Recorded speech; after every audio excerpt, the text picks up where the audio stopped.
right, we're back in Doha for the second semi. Mboko kind of dominated that first semi. And now we've got Sakkari versus Muchova. Winner to play Mboko in the final. By the way, I found the card. I got that this time last year.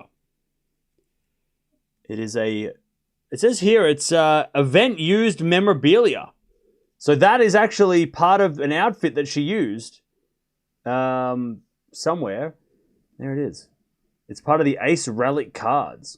So yeah, I have no idea what it's worth, but yeah, that's cool. I'm going to keep this now. I'm going to hang on to that one.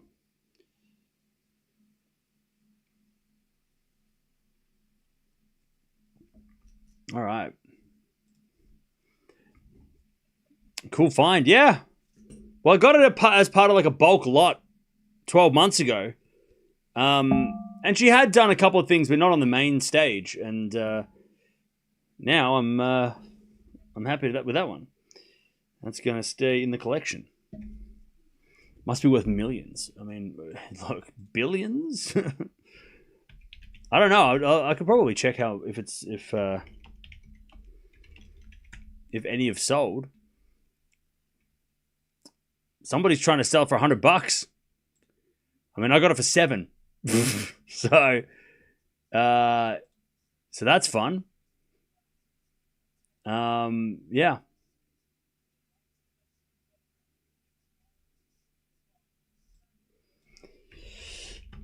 Has it sold recently though? Let me check. I mean, Mboko stuff is kind of real hot right now. Yeah, somebody's selling for $100. Like they look like they're.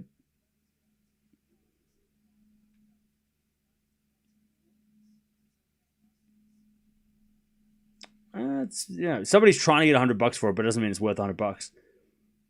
This one, is this one? I don't think this one's serialized. I think this one's just like a base card, so it's not worth as much as some of these other cards.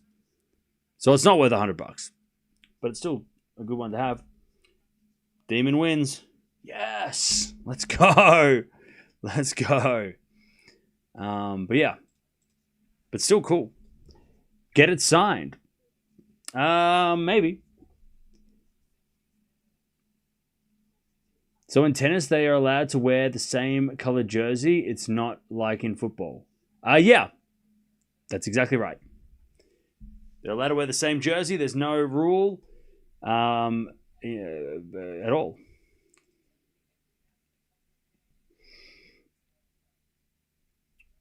All right. But here we go. Sakkari versus Muchova. 3 years ago, this would have been nearly a top 10 clash. 4-1 Muchova is the head-to-head. Sakkari has got one win, and that one win was somewhere. WTA website want to help me out? Sakkari won her only match was the first match they played, and that was in Egypt back in 2016. So it's been 10 years since she's beaten Muchova. They haven't played for a couple of years. Bunted. Demon. Thank you for the donation. Muchova's won the last 4 matches. The last time they played was Cincinnati 2023. It was a 3-setter. They did play at Roland Garros 23 as well in the first round where Muchova beat Sakkari.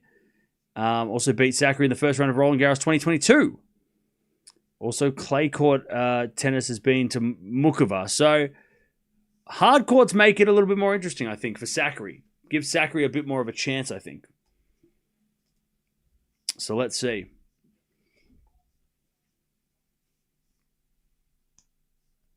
All right, here we go. Muchova versus Sakkari. Winner plays on Mboko in tomorrow's final.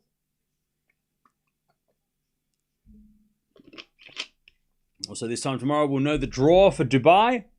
If you haven't seen the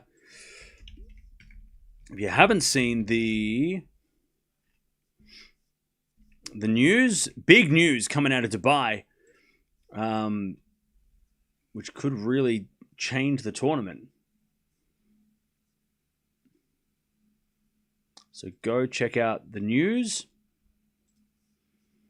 Very important news for Dubai.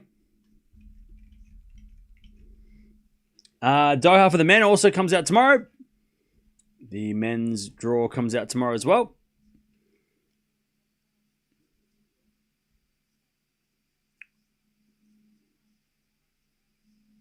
All right. Muchova the favorite. Maybe not a surprise. Muchova the favorite.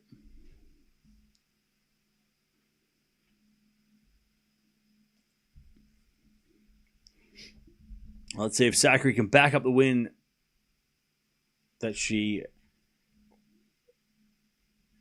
got yesterday.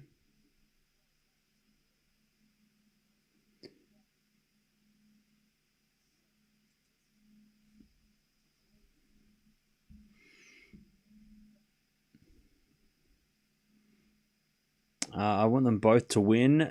Thanks, Deb. They both carry themselves so well. Yeah, this could be a very interesting clash. Hopefully a close one. I'm going to go with...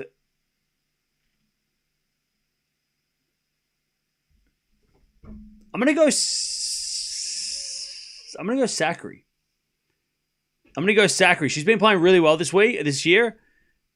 And I'm going to go Sakkari to make the final. I'm going to go Sakkari in 3. Return goes in the forehand of Sakkari. Backhand of Muchova. Into the backhand of Sakkari. Muchova backhand slice. Down the line of the forehand of Sakkari. Muchova. Forehand down the line. Sakkari gets it back. But no, Muchova hit it long. 15 love. I'm going to go Sakkari because she's just been playing so well this year. And she looks so confident. Despite having all those muscles. Where was that guy from yesterday who said that Sakkari's muscles hold her back? Yet she beat Swiatek anyway. Despite her clear physical disadvantage of muscles. Where's that guy gone? I'm gonna still pick her anyway, despite her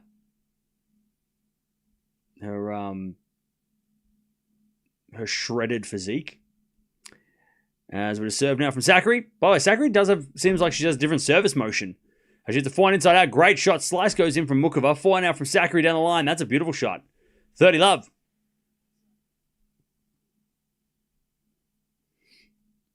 Just saw your news. Wow, what's with Iga and scheduling? A lot of players have said, Sabalenka pulled out last week from Doha due to change of schedule. So a lot of players are pulling out due to change of schedule. That just means that they have changed their schedule and they decided not to play so much tennis right now and they want to have an extra week off. That's a normal reason. For a non-mandatory event, you're allowed to do that. Mandatory events, you're not allowed to have change of schedule. You have to have a legitimate reason. But for Dubai and Doha, you can change your schedule. 40 love.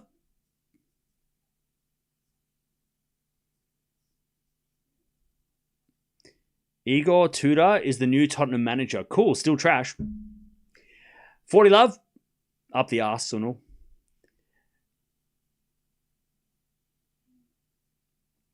$40 love. Serving to the backhand of Muchova. Muchova hits along. 1 love Sakkari. 1-0.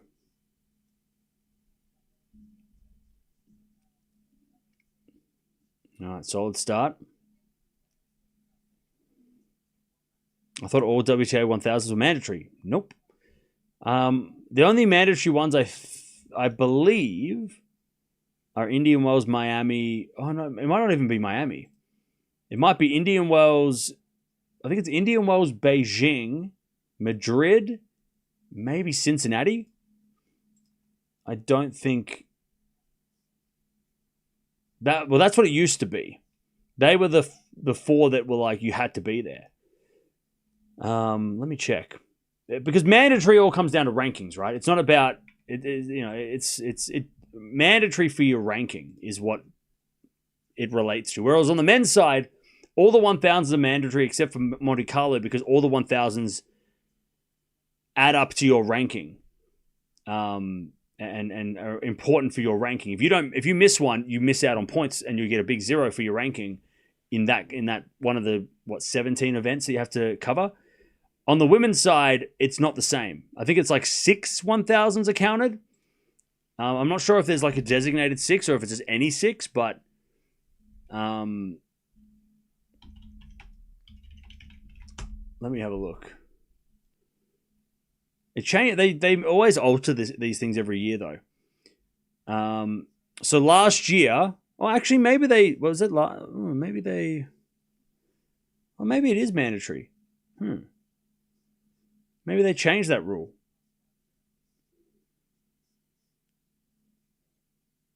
So the ranking breakdown, okay. Okay, here we go. So it says here that the ranking method, so rankings based on 52, and then it says 18 different tournaments, 4 Grand Slams, 6 WTA 1000 mandatory combined / virtually combined tournaments. So I guess the combined ones being Indian Wells, Miami, like combined with the men's, right? Indian Wells, Miami, Madrid, Rome, Cincinnati, Canada, right? So virtually combined, I think, is Canada, is what they're referring to. And then 1 WTA 1000 that is not mandatory, which is, and then one other, what is it? WTA only. Oh yeah, and then 1 1000 is mandatory that's WTA only. So either Doha, Dubai, whatever you do best at in one of the other ones, right? Wuhan, Beijing, whatever you do best at in those will count. And then there's 7 of the other results. So that could be a 250, it could be a challenger, it could be a 500, or it could be 1000. So that's how the ranking is breakdown. That was last year. That could have changed because they changed the rules, but that was last year what the rankings. That's why Sabalenka last year didn't play Doha. She pulled out of Canada, which lost her points. Beijing wasn't mandatory, and she did well in the other ones anyway. Back rally as Muchova hits it long, and it's 40-30.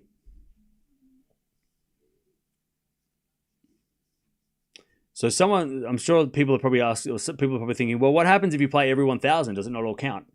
It does, but the 6 mandatory ones, if you don't play those, then you lose points. Like you miss out on points. But if you play everything, then you should be okay. But if you don't play like Indian Wells, for example, then you can't replace that 0 with another tournament from the 1000s. That 0 sticks on your ranking. Because the rankings are made up, like I said, of 18 different tournaments.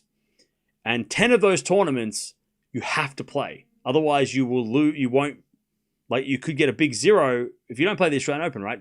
You get a big 0 in that category. So then basically there's 17 that count because you've already wasted 1 of your 18 and got nothing for it. I know it's a little bit complicated, but once you get it, it makes sense. I know it's not. I know it's. Let me know if it makes sense. If it doesn't make sense, I don't know what to do. Anyways, drop shots good by Sakkari, and it's 15 love. Beautiful drop shot winner by Sakkari.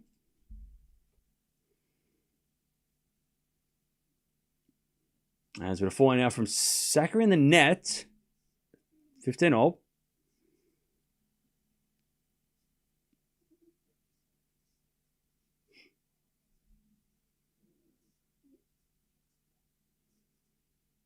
The way Demon was hitting himself on the head at the end of... He did not look super happy with himself, though he won. Okay, I didn't see that, but at least he won, so... All right, return goes to forehand of Sakkari. Forehand from Muchova.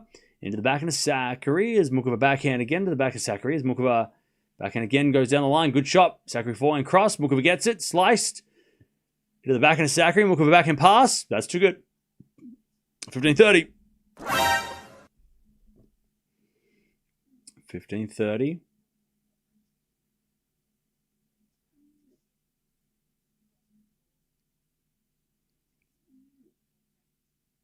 All right, nice flick backhand cross-court winner by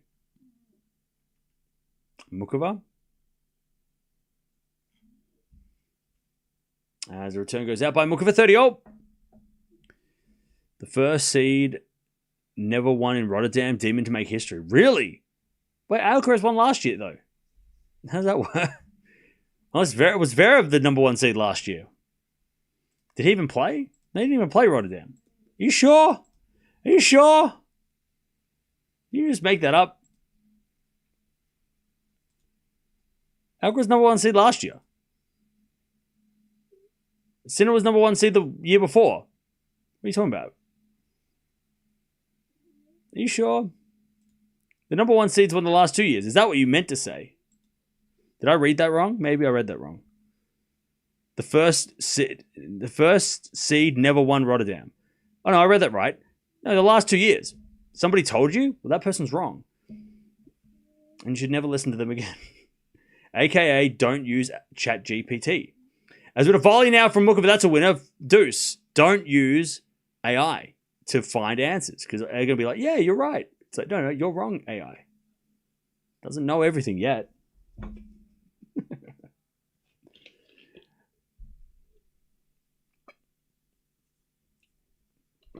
All right.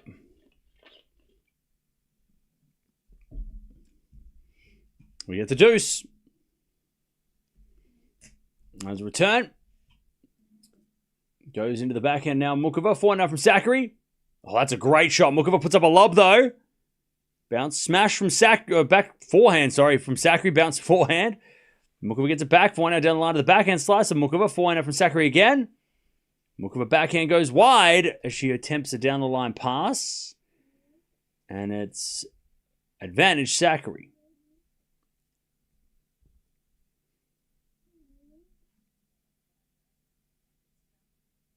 ChatGPT told Muchova would win today.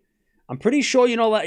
I thought there was a rule that AI does not allow to do predictions. I thought that was a thing that AI was restricted from doing. You cannot ask it to predict a sporting result or something. I thought that was a thing. Maybe they changed the rules. At least I heard that was a thing. That you can't ask it, hey, who's going to win this today? And they're going to go, sorry, I'm not allowed to say that. 4-4 rally. As a backhand cross court to the backhand of Muchova. 4-0 from Sakkari goes long. We're back to deuce. Oh, does it just say that so-and-so has a 69% chance of winning? Is that so they just base it on the odds? Okay.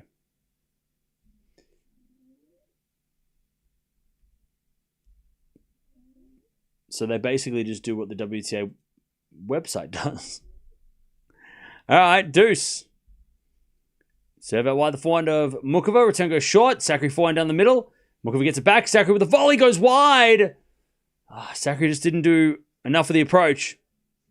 Advantage Muchova.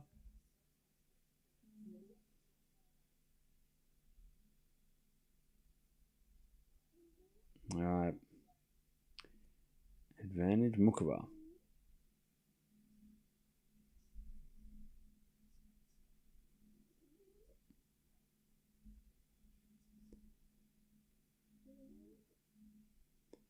All right. Serve it was a fault. Advantage Muchova. Second serve from Sakkari now.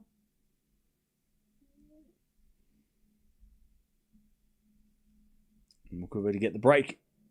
Serve goes in. The forehand of Muchova return is good to the forehand of Sakkari. Muchova forehand of the stretch. Goes long. Nice hitting by Sakkari. Back to deuce. Back to deuce.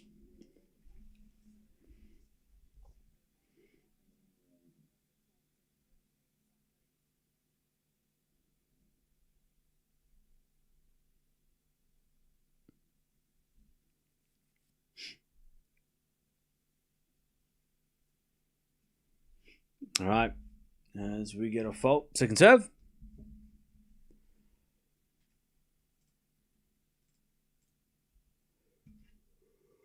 Oh, puppy.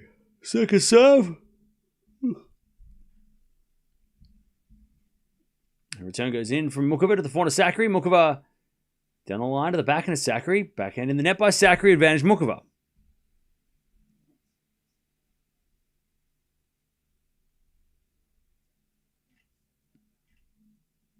Advantage Muchova to take the early break.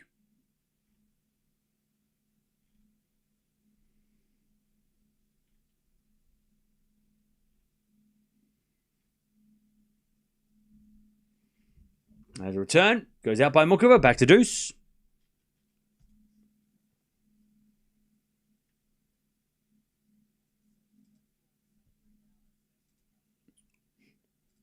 Back to deuce.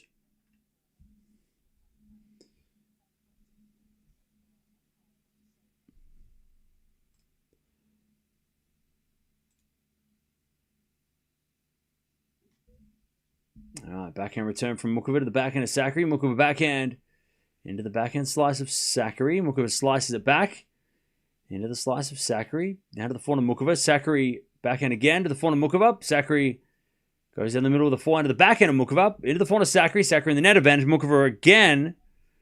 Break point opportunity. Also, Cocchiaretto took out Vekic in the qualies of Dubai. So she's backed it up after going down, yesterday? She went to Dubai and won a match today. Huge effort.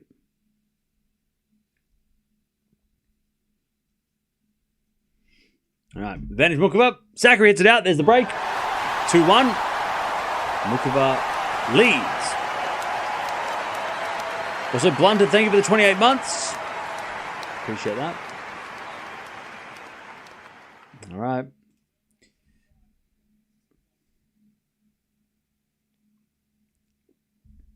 All right, see you later, Leon.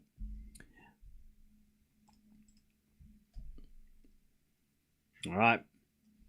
Break for Muchova to start this match.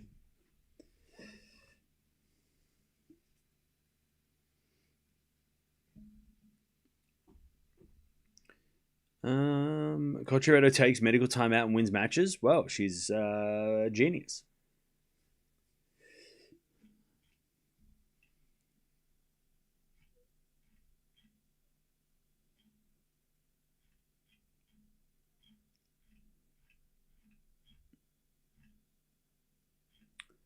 All right.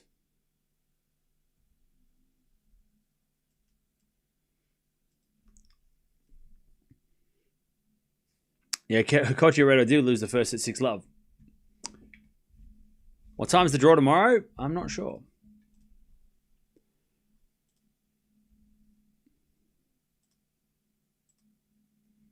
I cannot confirm.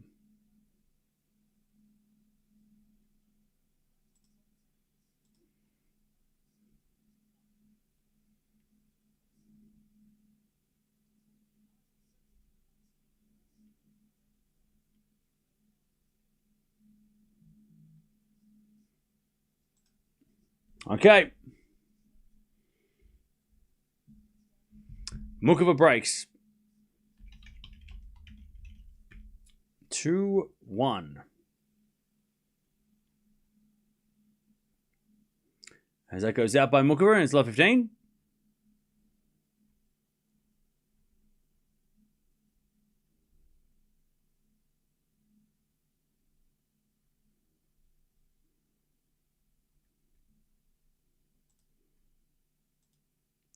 Love 15.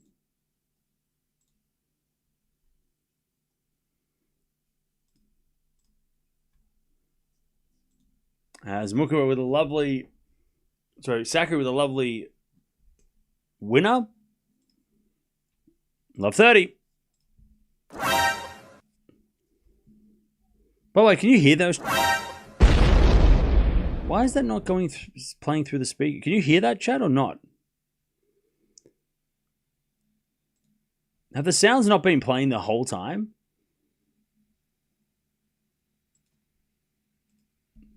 Have I been... Oh, you could hear that? Okay, I don't know what happened then. Okay. The sounds are playing fine. Okay. Good. I just looked on my... It's not registering on my computer. Anyways, that goes out by Muchova and his love 40. Ah, good. I just like saw it and I'm like, hang on a second, it's not even working. Love 40, Sakkari to get back on serve.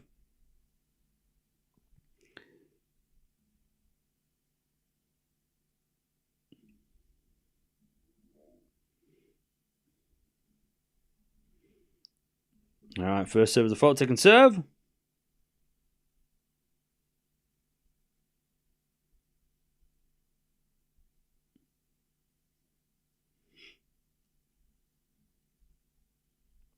Sort of backhand rally. Muchova down the line to the forehand of Sakkari. Muchova backhand into the backhand of Sakkari to the forehand of Muchova. Sakkari forehand drop shot. Muchova gets it with a slice. Oh, great pickup from Muchova. 15-40. Can would Zverev winning a slam probably be the highlight of a particular season? Maybe. Depends who you ask. Keeps freezing this feed. You got to call your internet and say, what's going on? Why is my internet shit? 15-40. Still break point for Sakkari to get back on serve.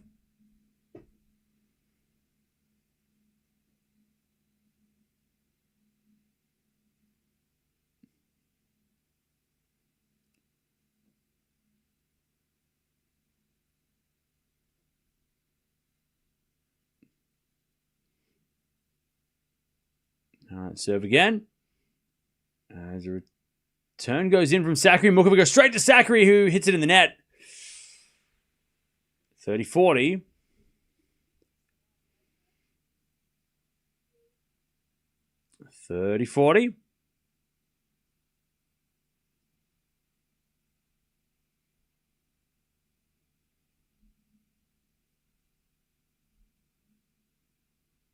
Still break back point.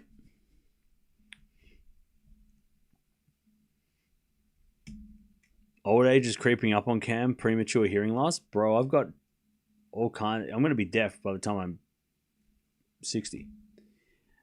All right, 30-40.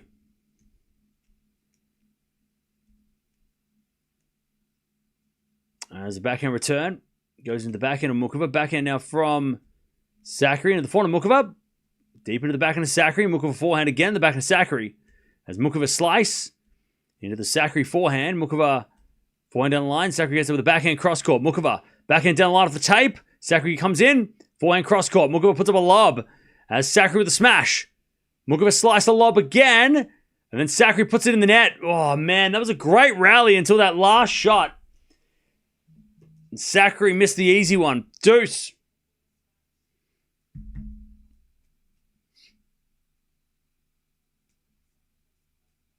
I love when players applaud each other's shots. Yeah, there's definitely mutual respect between these two. All right, deuce.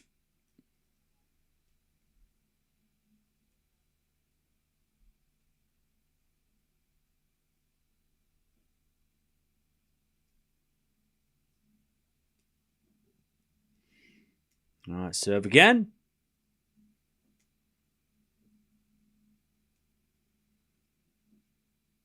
Here's a fault, second serve.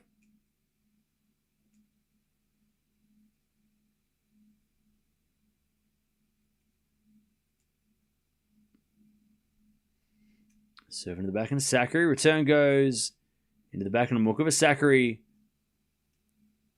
goes the forehand and Muchova shanks it wide and Sakkari gets another break point to get back on serve.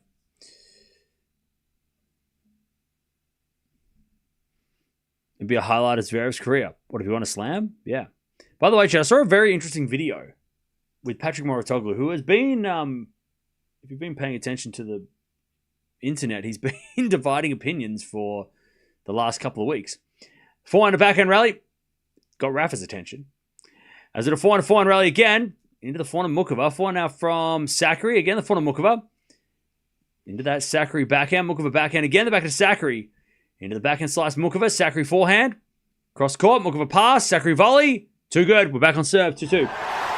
But he was talking about the best players not to win a slam. And there was like an article that came out that said Zverev is that guy. But they were basing it off like weeks without a slam or something. I don't know what it was.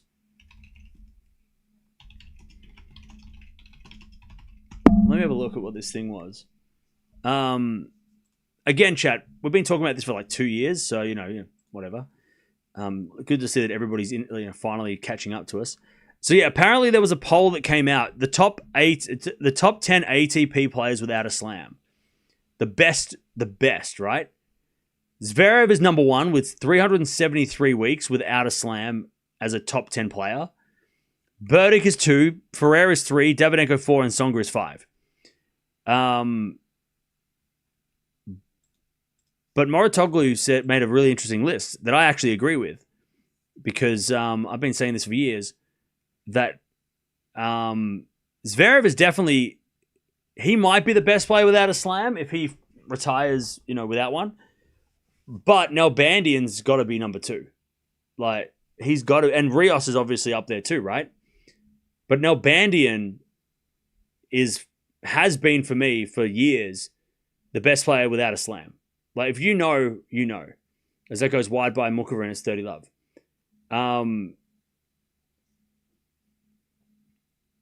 Like, if you remember Nalbandian in 2002 to 2008, like the fact that he only made one slam final and didn't win a slam, he was beating Federer when Federer was beating everybody, and like he didn't fear Federer.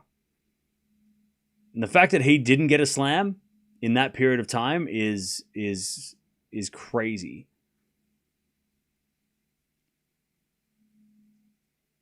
30-15. But Mouratoglou said that Nalbandian was his best player without a slam. Zverev was 2, I think. And then I think he said Coria, maybe. But Nalbandian for sure. And I've been saying for years, chat. Years that Nalbandian is the best player without a slam. And everybody's going, no. It's David Ferrer. It's like, what? Ferrer, respect to Ferrer, but he didn't have a chance to win a slam in that Big Four era. Nalbandian had a chance, had multiple chances. And he lost multiple times in semifinals that he shouldn't have lost in.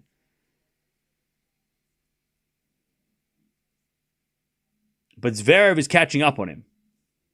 I mean, Nalbandian won the 05 ATP finals in a 5-set epic against Federer. And then in the 06 Australian Open, could have definitely beaten Federer in that final, but lost to Baghdatis in a 5-setter. And Baghdatis made the final, got the set off Federer, but then lost in 4. Like, Nalbandian should have won, and we've talked about this many times. Nalbandian should have won, probably should have won the 03 US Open. He had Roddick down match points in the semis. He had match point in the semi-final against Roddick. Roddick comes back to win and then wins the title against Ferrero. If it's Ferrero versus Nalbandian final, you go Nalbandian probably wins on hard courts. Then there was another final, I think it was like a French Open quarter semi-final, was it? Against Federer, maybe?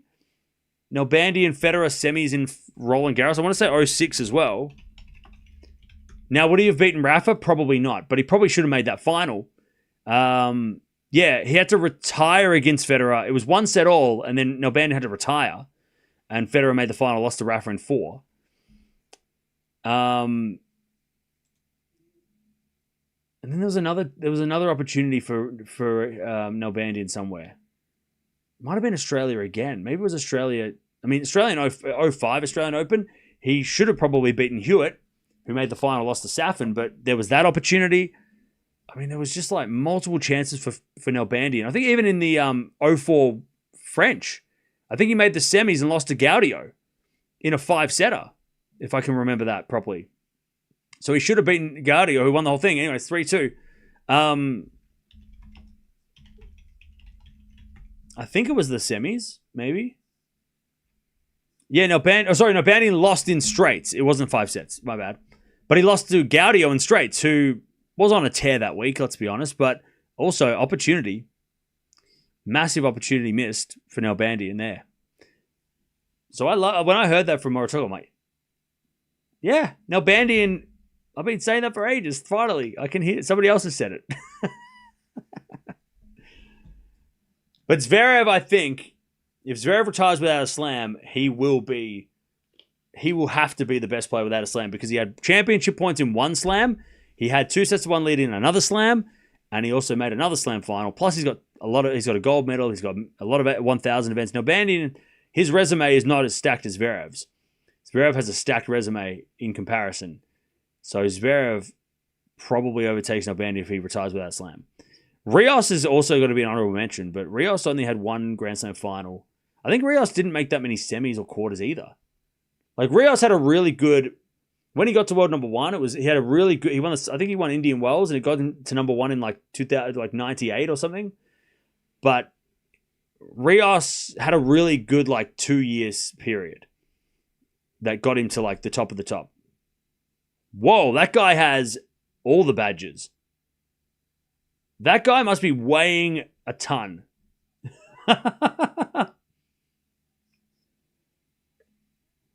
That is an insane outfit, which would have taken not just a lot of time to make, but years to collect. Like that guy. Does that guy have an Instagram? That was crazy. Respect to that guy. He had like a hat, like a hat with not just a cap, like a full-on hat with like pins all over it. He had a suit jacket with just tournament pins everywhere. I've got tournament pins here. I have this is like nothing compared to what he had. This guy had a million of them. Well, I have this, right? This little collection, this small collection of tournament pins. This guy had this times 20 all over him. Crazy. Crazy.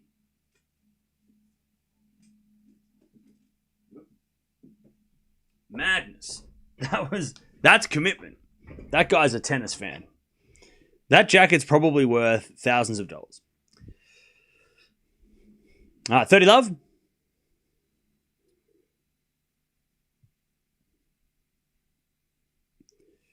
Yeah, the dedication. All right, Ace from Muchova, 40 love.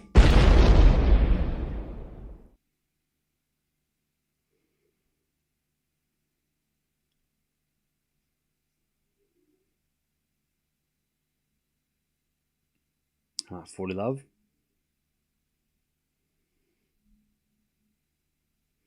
Serving to the forehand of Muchova. Forehand from Sakkari. Muchova forehand. Sakkari back in the net and 3-0.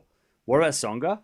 Well, see, look, there's a lot of players that are on the list of like best never to win one, but there's a lot of players that I look at and I go, I remember watching them and they never have really stood a chance. Like Tsonga, Burdick, Ferrer, yes, they were all great, but let's be honest, they were never going to win a slam in that era. Like, we look back in hindsight, and it's even more clear now, even when they made the finals of the slams they did. Tsonga probably should have won 08 Australian Open. Like, that was really his only chance. But before Novak became Novak. But, like, Burdick, I don't think he was ever going to win a slam. I don't think Ferrer was always behind the big four. He made a French Open final, but he was always behind the big four. Like, those guys, they didn't feel like they had a shot. Whereas Nalbandian and Zverev, right, they definitely had chances that they didn't take. Love 15. I mean, yeah, Philippoussis could be another one. You could put him on that list too as one of the best players never to win a slam. He had a few chances in the 90s. Love 15. It's been a bit of a grind this match. As with a forehand out down the line, into the backhand of Muchova, backhand of Sakkari again, the backhand of Muchova. Sakkari wins a point though. Muchova hits it down the line wide.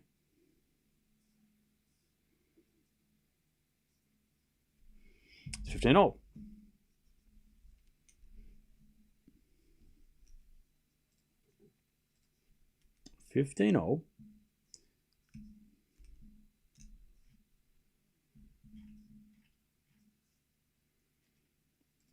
All right, as the return goes into the forehand of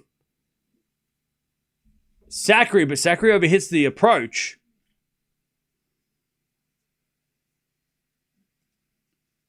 And it's 15-30.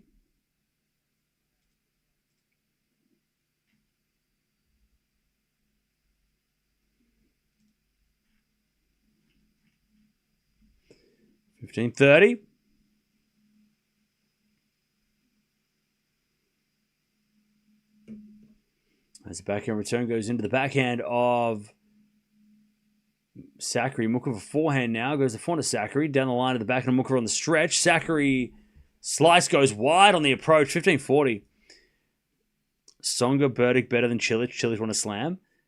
Yeah, well, Cilic won one of the most random tournaments. 2014 US Open was such a random event that it should be studied. Nadal didn't play, for one. Rafa wasn't there. So that helped. As it is served now from Sakkari. Into the backhand of Muchova. Backhand of Sakkari to the backhand of Muchova. Sakkari backhand. Cross court. Muchova sliced it back. Into the forehand of Sakkari, who puts away the winner, 30-40. And then Nishikori really gave Cilic some help. He took out Wawrinka in 5, and then he took out Djokovic, which was huge. And then Cilic only had to really beat Federer.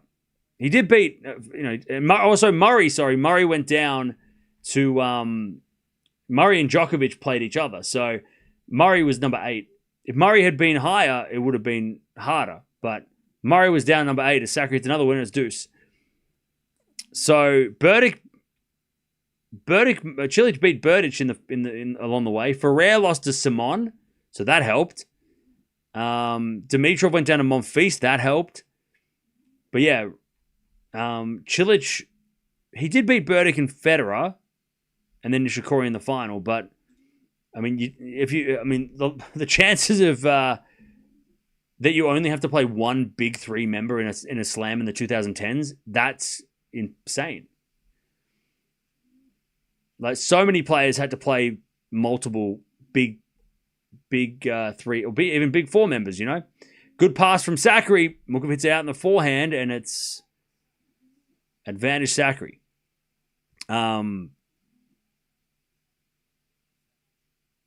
Yeah. I mean, there's only a couple of players, like Wawrinka's might be the only player who took out 2 members of the Big 3 to win a slam. Maybe. In Australia, right? Backhand goes in the volley of Muchova. Muchova puts it away. We're back to deuce. But yeah. And also, you could say that Rafa wasn't 100% in that final, because he wasn't. You know, we love Stan, but also that Australian Open final, Rafa wasn't 100%.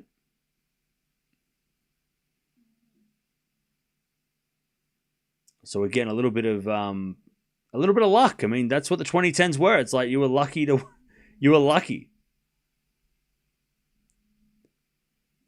Like, you had to get lucky winning a slam or most tournaments.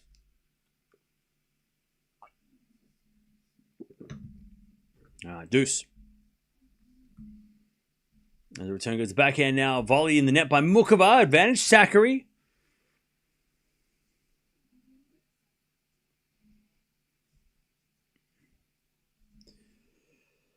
Advantage Sakkari.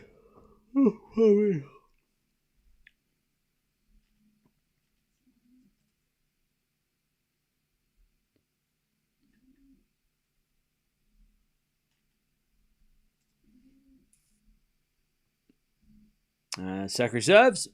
Into the forehand of Muchova. Return goes to forehand of Sakkari. Muchova backhand to the backhand of Sakkari. Muchova gets the point, though. Sakkari in the net. And we get back to deuce. Oh, sorry. He did it the French as well. My bad. He beat Roger the French. I forgot about that.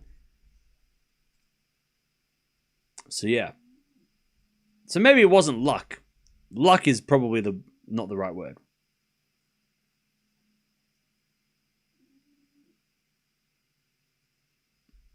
As Fault from Sakkari, second serve.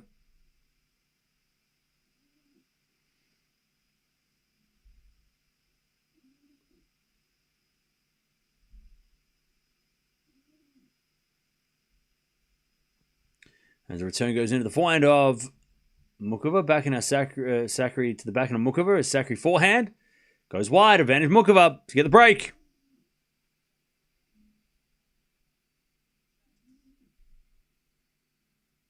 Advantage Muchova to get the break in this first set.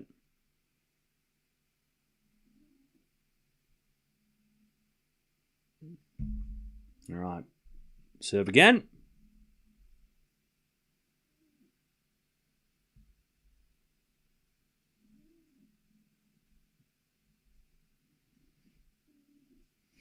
As with a forehand now down the line to the backhand of Muchova. Forehand from Sakkari into the forehand of Muchova. Sakkari forehand down the line. Muchova gets it with a slice. Sakkari lets it bounce and it goes long. And it's back to deuce.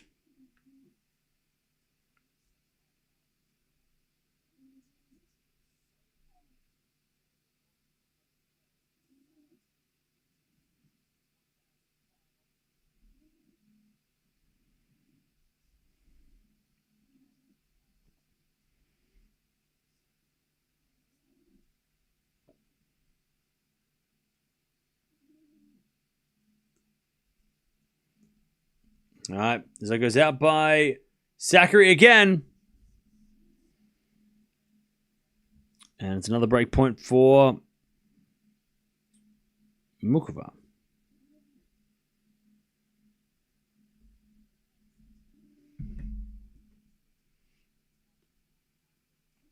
All right, serve again.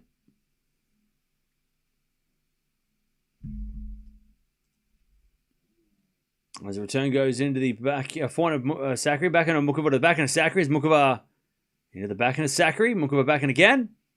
Into the backhand of Sakkari. As Muchova goes again. The backhand of Sakkari, who hits it down the line for a winner, and it's back to deuce. Jeez, this is definitely the harder fought match of the two.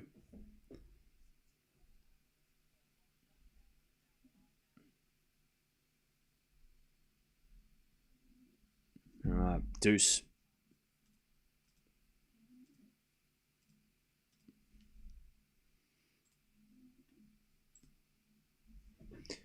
Sakkari serves again. 41 minutes for 6 games. Crazy. As the return goes up from Muchova, but it's wide. And Sakkari gets to advantage.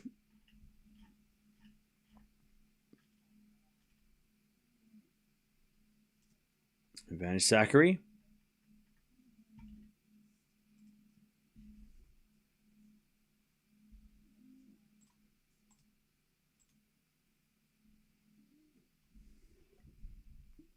Serve again. Into the backhand of Muchova. Good return. Sakkari slice. Into the forehand of Muchova. Sakkari backhand again. Into the Muchova backhand. Drop shot from Muchova is good. Sakkari gets with a pass. Muchova volleys a lob. Oh, it just goes long. All right. Sakkari finally holds 4-3.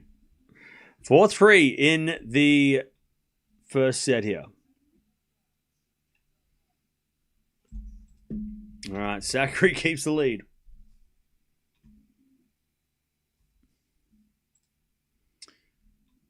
All right.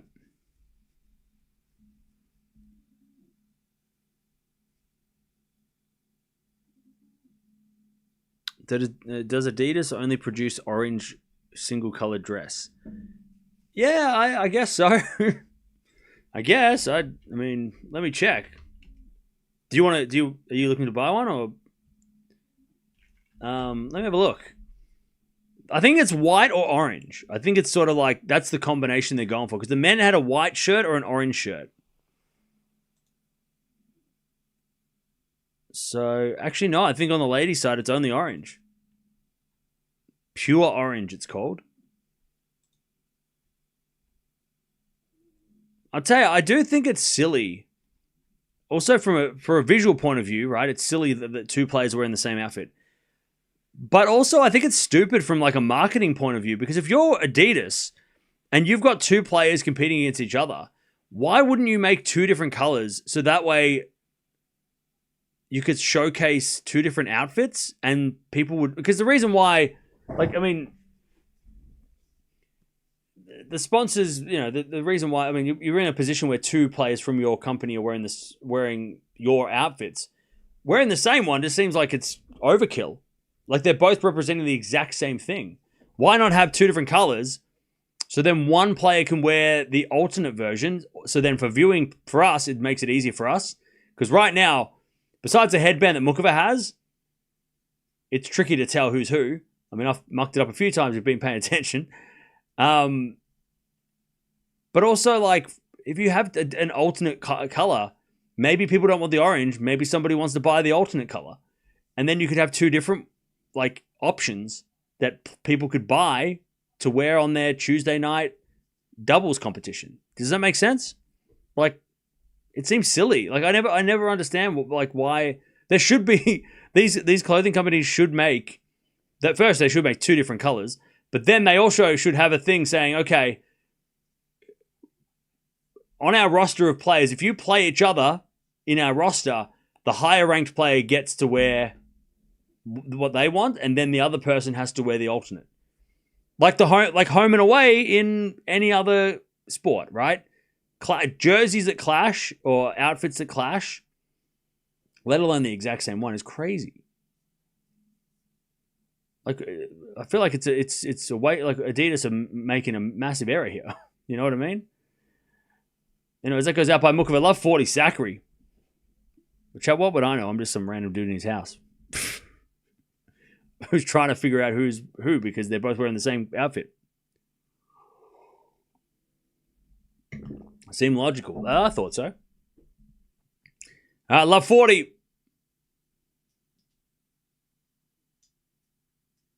Muchova serves. As a return goes in the backhand of Muchova. Forehand from Sakkari. Into the backhand of Muchova. Sakkari backhand to backhand again as Muchova goes down the line and hits it long. There's the break. Sakkari's going to serve the set. 5-3.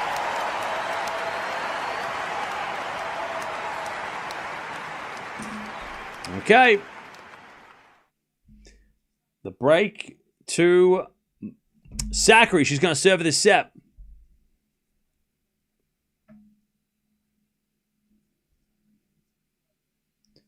Okay.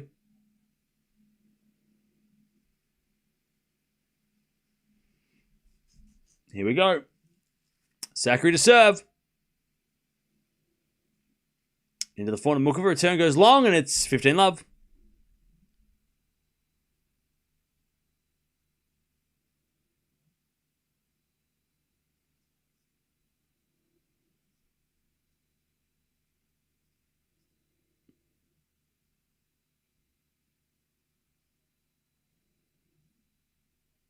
Love. Sakkari serves again. Fault, second serve.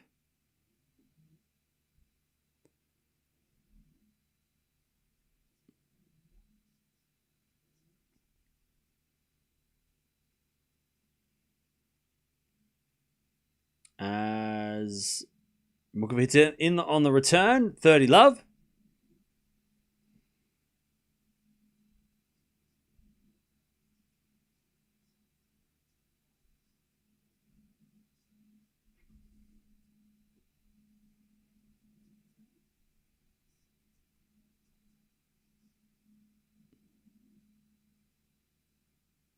As with a 4 now goes out by Muchova on the return. 40-love.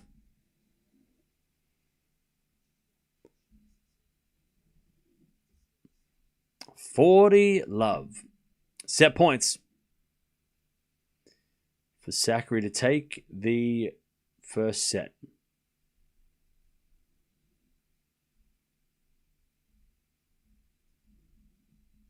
First serve is a fault.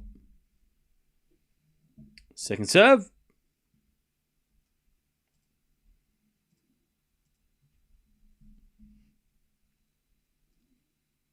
Second serve. Into the forehand of Muchova. Return goes into the forehand of Sakkari. Muchova backhand into the backhand of Sakkari. As Muchova forehand goes again. The backhand of Sakkari. Into the backhand of Muchova. Sliced. In the net. There's the first set. Sakkari. 6-3. First set in the bag in 48 minutes. A long first set. Long first set. Sakkari's never beaten Muchova. She has once, but it was like 10 years ago. Like, actually.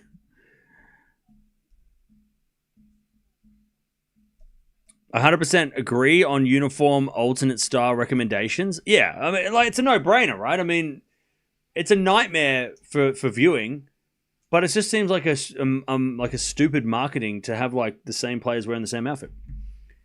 Like, it's just silly.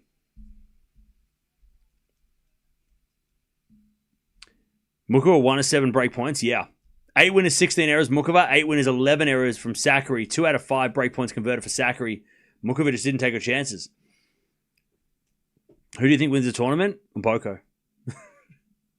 I think Mboko will beat either of these players.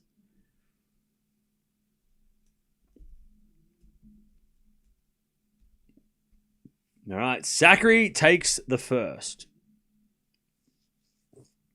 In a bit of a grind.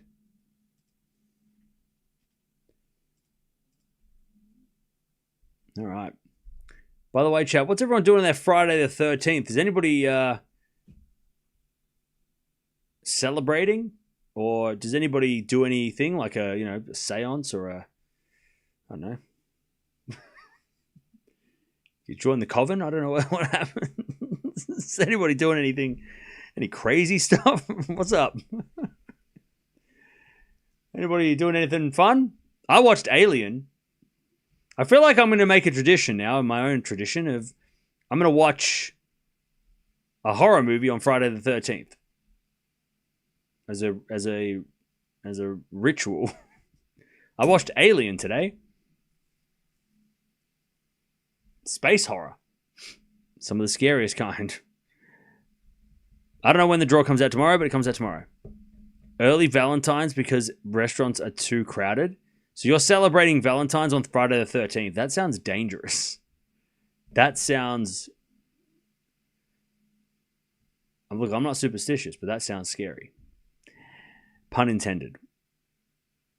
Oh, watch Wrong Turn. Nice.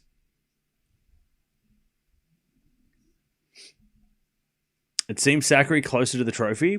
Well, she's one set away from the final. I didn't know until now. Yeah. And there's going to be a Friday the 13th next month as well. While we watch the Indian Wells semi-finals, I think.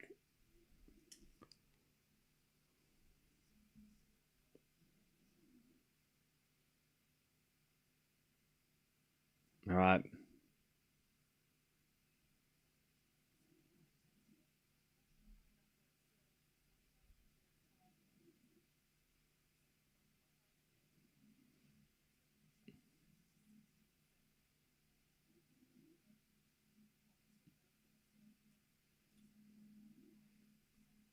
All right, Muchova's going to serve first.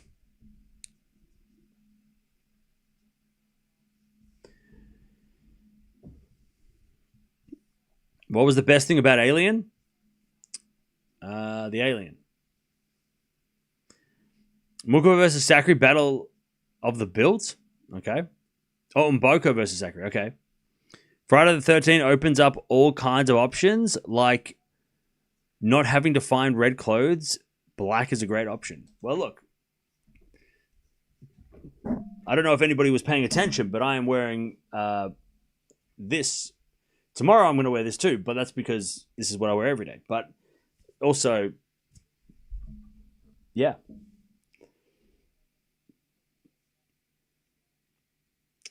Has Sakkari ever played on Mboko before? Ooh, good question.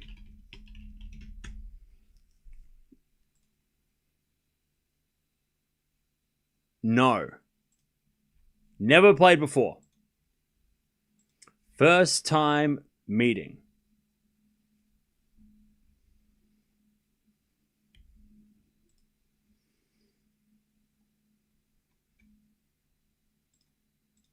All right. 6-3 first set Sakkari as Muchova forehand into the forehand of Sakkari.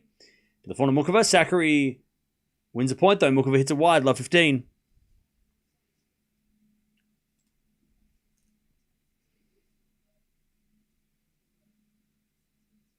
Will Muchova ever get a better chance at a Masters? I mean, it's a pretty good chance, isn't it? Maybe next week, though. You should watch the movie Event Horizon. I have watched the movie Event Horizon. I watched it recently. It was pretty creepy.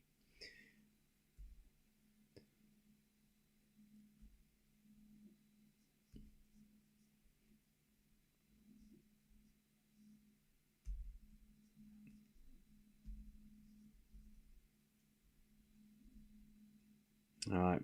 Love 15. Was it a backhand slice into the backhand slice of Sakkari? But Sakkari hit it out.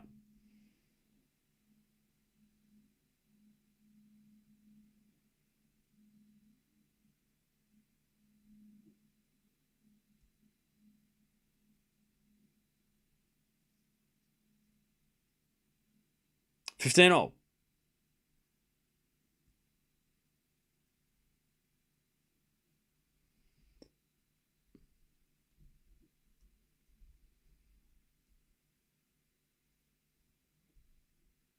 It's time, Cam. It's time. Can't be alone forever.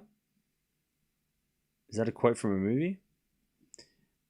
Serving to the backhand of Sakkari. Backhand from Muchova goes long, and it's 15-30.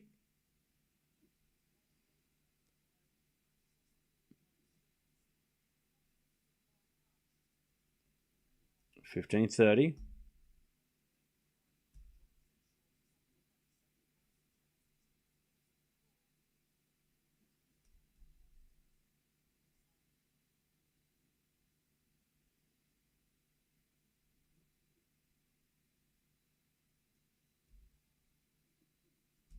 As we default, second serve.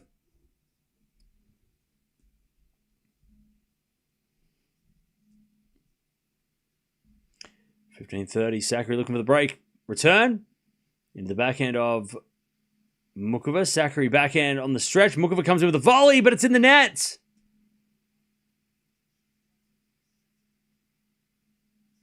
$15-40.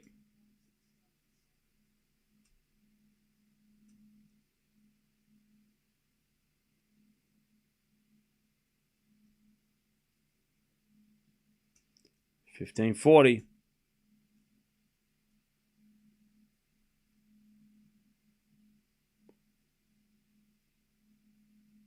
As we're just serving the net. Second serve.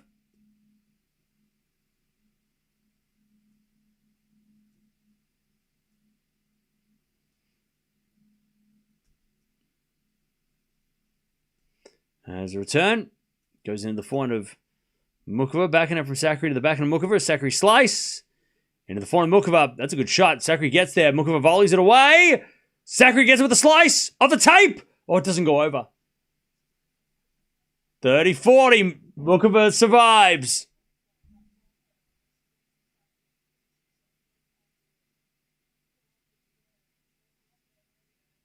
All right. 30-40.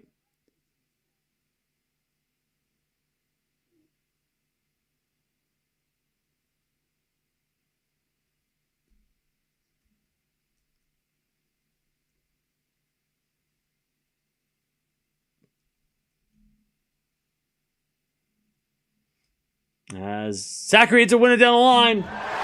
All right. Sakkari gets the break.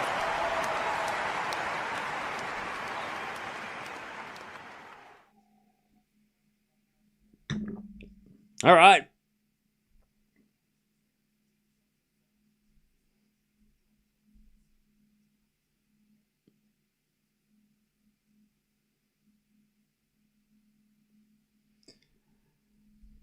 All right.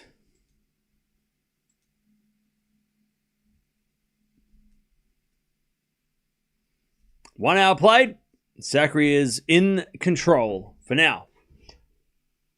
I'd like to see Sakkari win this and have a resurgence. Yeah, this year she's been great, Sakkari. This whole year. It's been awesome.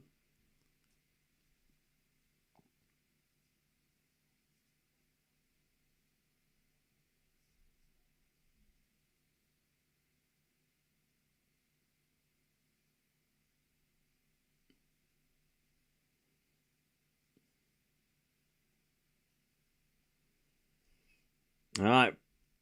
As we go forward now to the backhand of Sakkari. Slice now from Muchova. Sakkari backhand. Into the backhand of Muchova. Slice from Sakkari goes wide. And it's love 15.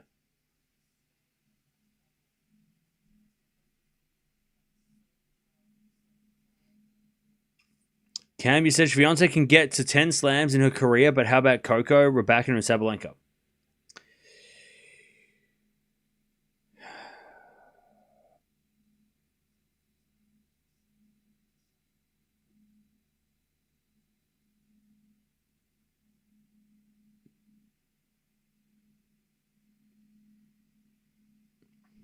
Maybe. Coco, maybe. But I don't know about Raducanu and Sabalenka. I think Sabalenka, she's going to have to go on a run now. You know, she probably needed to win like 3 slams last year, which she could have. Sakkari to winner 15-all. So yeah, Raducanu though, how old is she? She's 26, turns 27 this year, has 2 slams. Can she win 8 more at 27?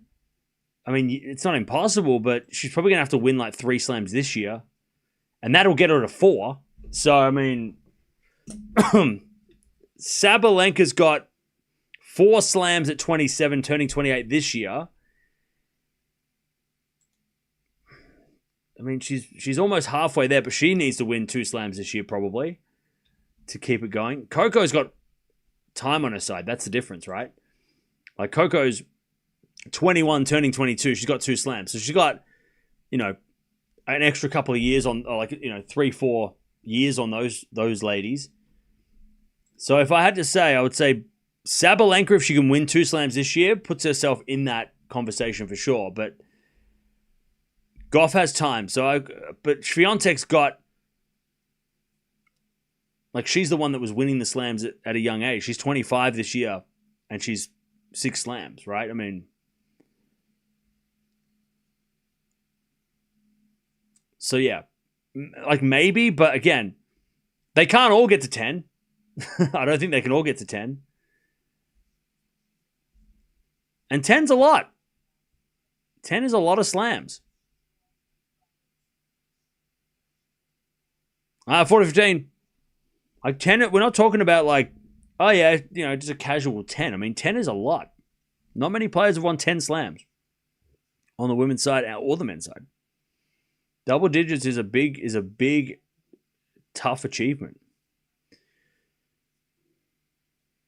40-15.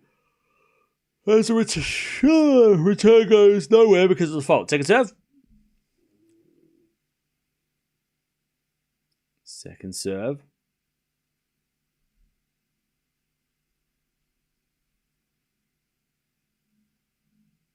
As to the backhand, Muchova. Into the backhand, Sakkari. Muchova backhand. Into the backhand, Sakkari is Muchova with a forehand. Goes wide.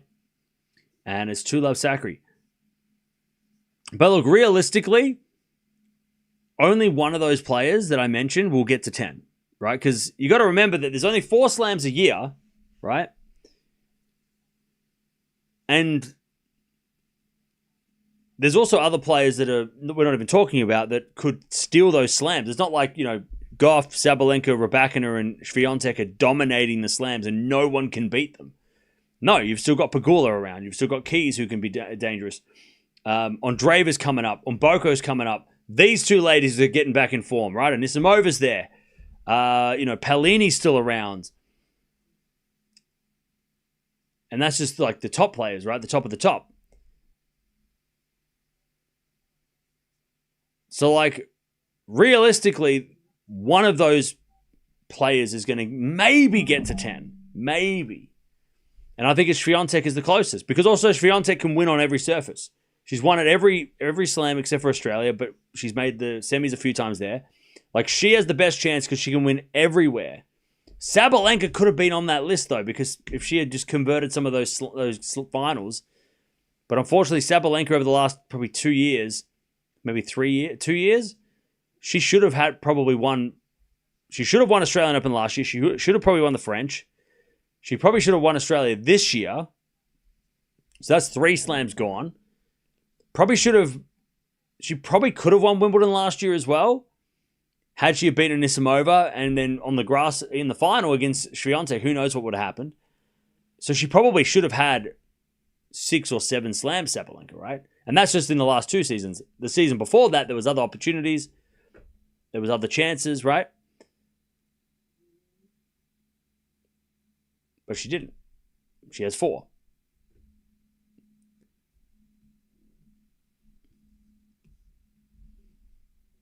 All right, 30-15.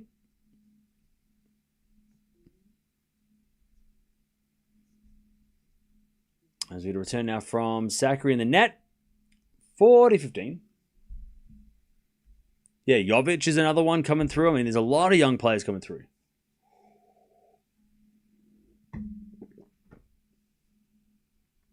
$40-15.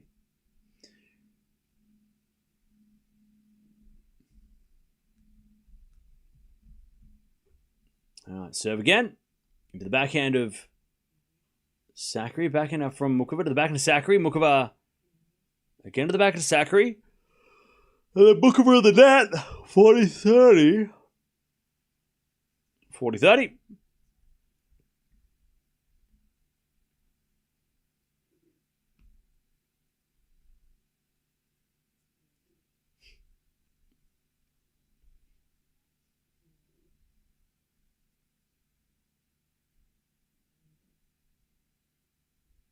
Serve again. Here's a fault. Second serve.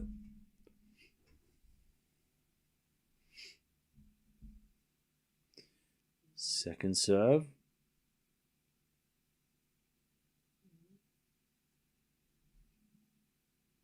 As with a 4 on the stretch to the backhand of Muchova. Sakkari backhand lob. Muchova smash. Puts it away. All right. 2-1. Sakkari with a set and a break.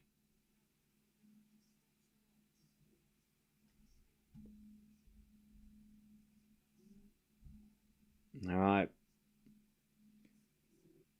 A set and a break for Sakkari, but I don't feel like this match is over yet.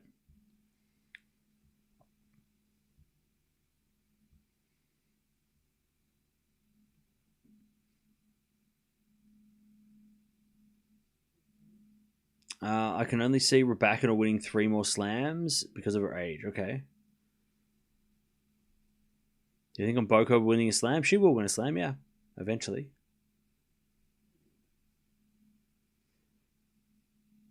Who do you think wins this game? I said Sakkari at 3, and I'm going to stick with that.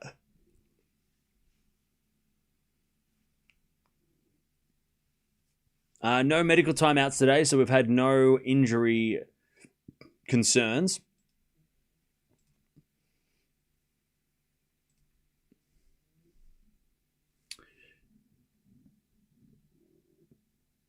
Eala would get 1 Spider haters. That would be the day. That would be a day. What a day that'll be to celebrate.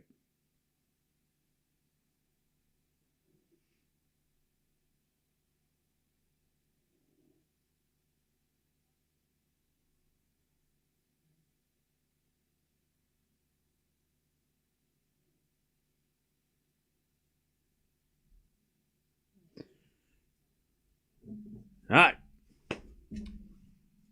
Here we go. Sakkari's with a set and a break.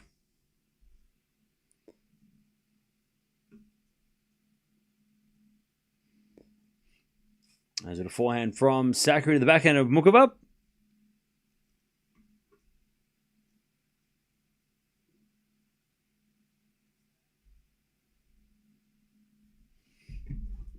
As Sakkari hits Muchova hits a lovely inside out winner. Love 15. I need Sakkari to win to make me a rich man. Okay.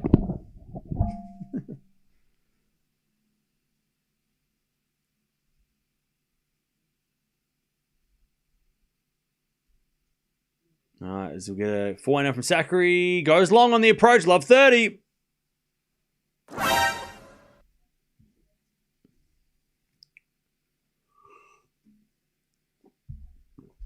All right, love 30.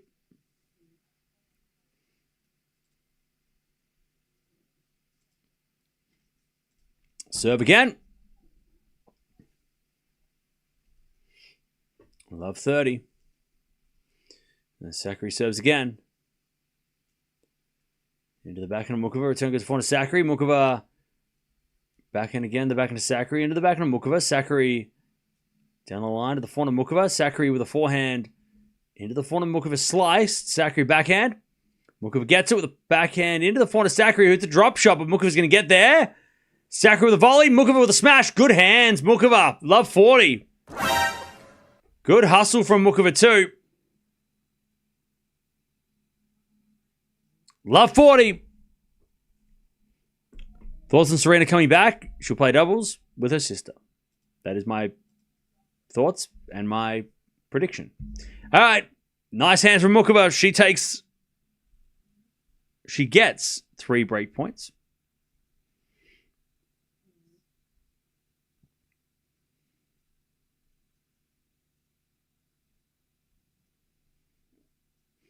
All right, as that goes in net by Muchova, 1 saved. 15-40.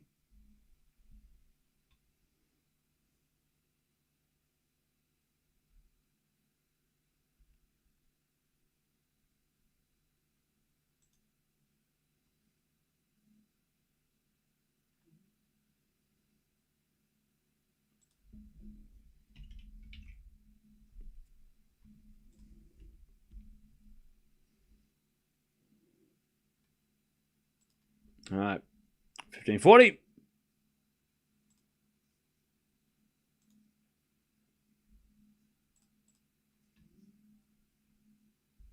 As Sakkari serves a fault, second serve.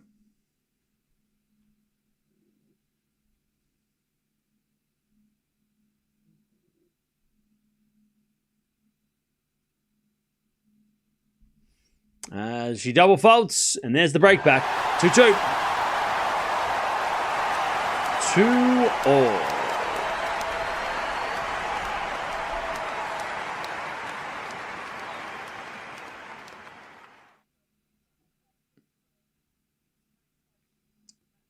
All right, 2 games all.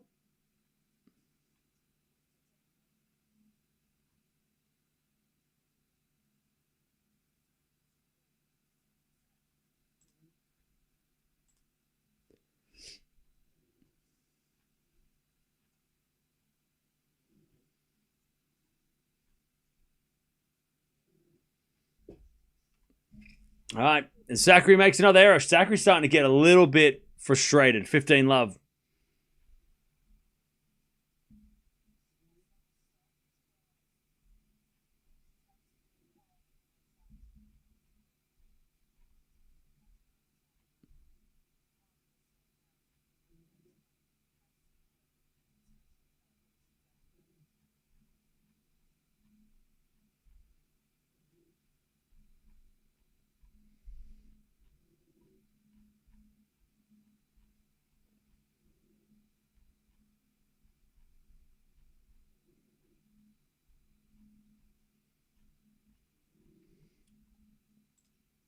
All right, backhand to backhand rally. That goes in net by Muchova, 15-all.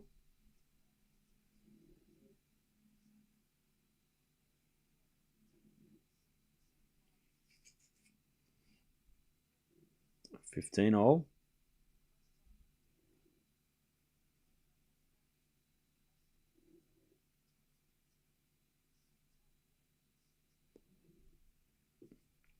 $15-all.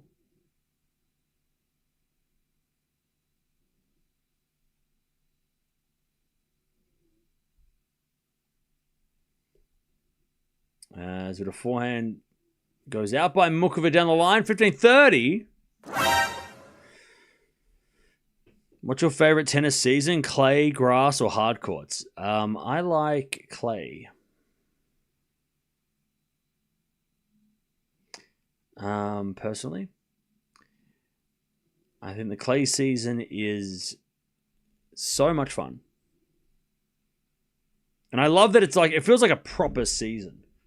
The grass season's too short. So it feels like it's just like a blip. And the hard court season is like, I mean, you have to split up into parts. It's not even, I saw a really interesting graphic the other day, how the season is broken up on the WTA. It's not really based on like hard court or clay courts or whatever. They've got like it's really interesting.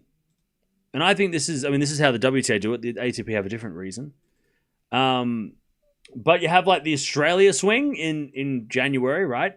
Then you have the Middle Eastern swing right now. Sunshine swing is in March. Then the clay court swing, then the grass, and then the hard court swing post Wimbledon up until the US Open, the Asian swing, and then the WTA finals. And I think that's a good, like there's 8 different seasons within the season. And I think that's a good way of doing it. On the men's side, it's like February splits up into like 3 different seasons. But other than that, I think, except for the end of the year, you have the indoor hard court season at the end, swing at the end of the year on the men's side, which is a little different. But like, I think that's a really good way of breaking down the season. So it's not really hard courts, grass courts, clay for me. It's like, I like the sunshine double and I like the clay swing. They're my favorite parts of the year. Because Indian Wells, Miami, especially Indian Wells. Indian Wells just feels different, like Indian Wells. By the time we get to Indian Wells, it'll be when everyone will be back together since Australia, right? All right, Muchova with a pass is a winner. She takes the lead, 3-2.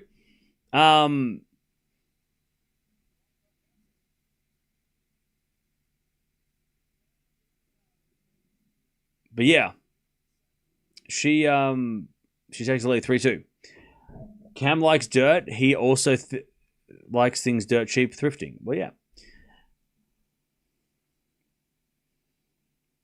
But yeah, Indian Wells, this year as well, right? Alcaraz and Sinner are playing next week, but Djokovic isn't.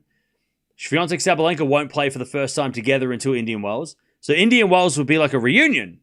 All the best players will be there unless they're injured. And it'll be the first time since Australia that we'll have a fully stacked event. So that's why I like Indian Wells as well. For that reason, it just feels like, it is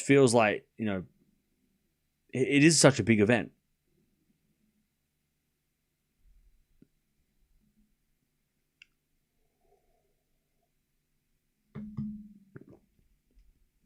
Clay season has epic matches. Oh yeah, clay court tennis is like, it shows off the physical side of the sport. I feel like it's such a it just shows how physically demanding tennis can be. I know that like you can get people on hard courts have cramps and stuff, but and it shows like the hot conditions in Australia were the reason why I think a lot of players were physically getting their ass kicked. But on the clay, it doesn't have to be hot to be a grind, right? It doesn't have to be hot conditions for players to break down physically. Like, it is a survival of the fittest. And it's such a good chunk of the year too. It's not just like, the clay season's like 4 weeks, like grass, right? It's like you get like this whole build up into Roland Garros. Like this whole run up. Like Australian Open starts like that. You go 1 week, now a Grand Slam, right? Wimbledon, 1 week or 2 weeks or 3 weeks, then a Grand Slam. But the clay season, you've got April, May, and then in the end of June, we go, or like the middle of June, or the end of May, whatever. You got like 6-7 weeks before we get to Roland Garros, and there's a huge build-up. You got Stuttgart on the women's side, Monte Carlo on the men, you got Rome and Madrid, all building up to this big grand finale on clay. You don't have that anywhere else on the tour. Even the US Open series it's still like, it's probably close to it, but it's not really, because after Wimbledon, a lot of players go away, they don't play. But then you got like Washington, Canada, Cincinnati. But then by the time everybody comes back, they play Cincy. They don't play anything else. But the clay season, it feels like everyone goes to Monte Carlo and like everybody starts, like plays the 3 big tournaments before Roland Garros, or try to play them.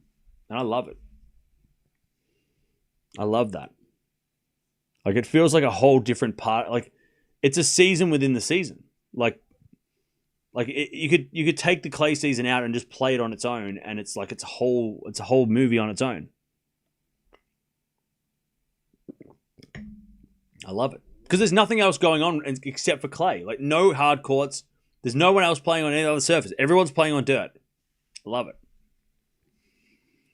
It's the only true pure season, like clay season is like swing is, you know. I love that. 30, love 30, by the way. I was at a backhand from Sakkari. That's a good shot. Muchova slices back, though. Sakkari drop shot. Muchova gets it. Oh, and pushed it wide. 15-30.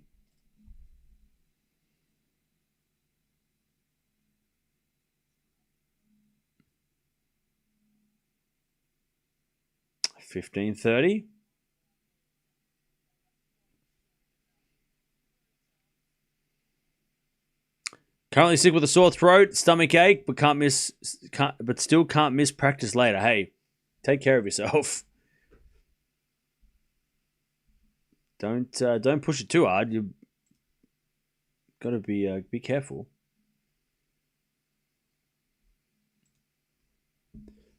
All right, 15-30.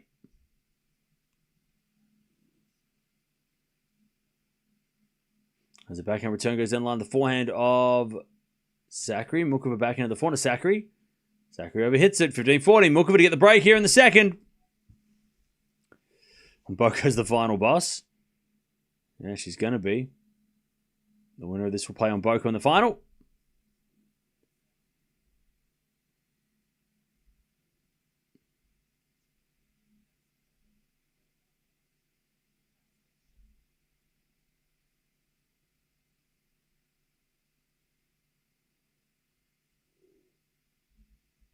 Serve into the backhand is a fault.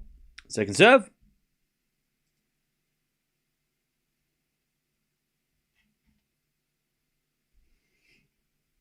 Second serve. Great second serve. Return goes in from Muchova. Sakkari forehand cross court. Muchova puts up a lob. Sakkari with another forehand. Down the line, Muchova just defending everything. Sakkari. Oh, lets it bounce. It goes in. Muchova back in the rally. Backhand to backhand. As Muchova down the line, the forehand of Sakkari, but Muchova overhits it. And it's 30-40.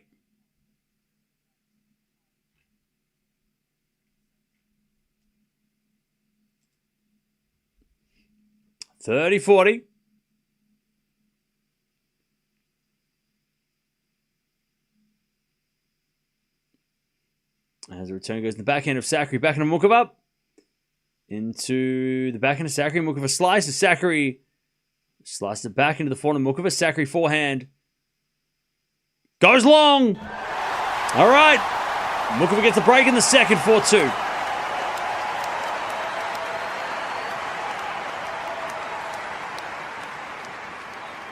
Okay.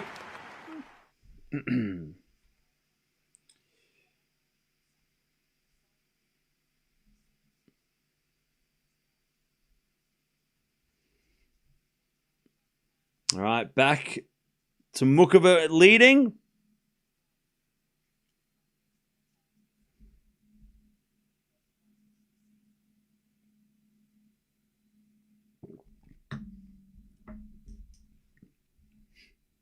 Can Sakkari do well at the French Open this year? Yeah, she's had this Grand Slam struggle the last couple of years. So hopefully.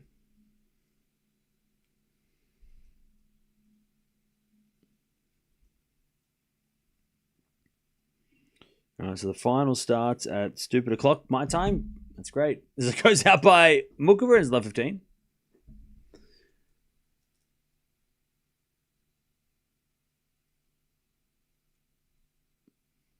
Love 15. Muchova serves again.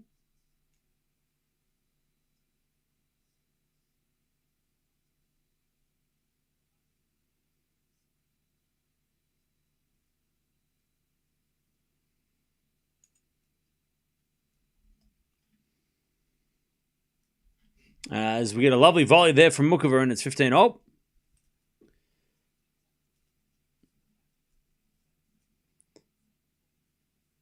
Gauff's very good on clay too, and Sabalenka, especially in Madrid.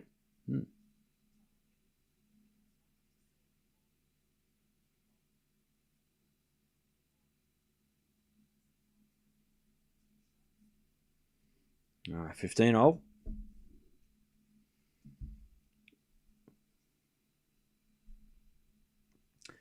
As it a backhand slice into the backhand slice. Sakkari, but she overhits it. And it's 30-15.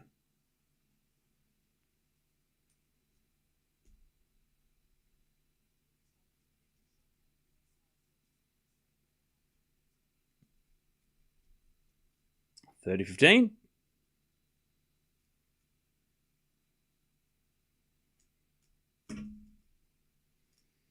the return goes to the backhand of Muchova. Forehand from Sakkari into the forehand of Muchova. Down to the backhand of Sakkari. Muchova slice. Into the Sakkari backhand as Muchova forehand again to the backhand of Sakkari. Sakkari in the net. And it's 40-15.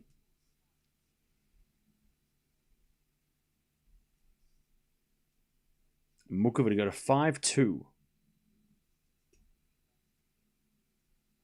In the second.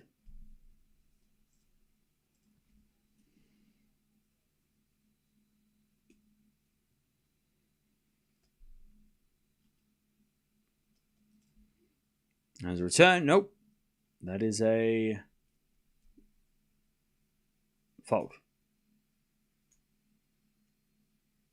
Serve again. Into the backhand of Sakkari. Return goes back to Muchova. Sakkari backhand to backhand with Muchova. Muchova in the net. And it's 40-30.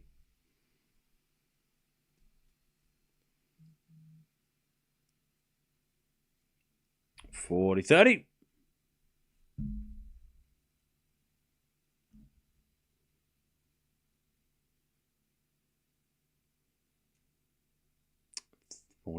Muchova serves again.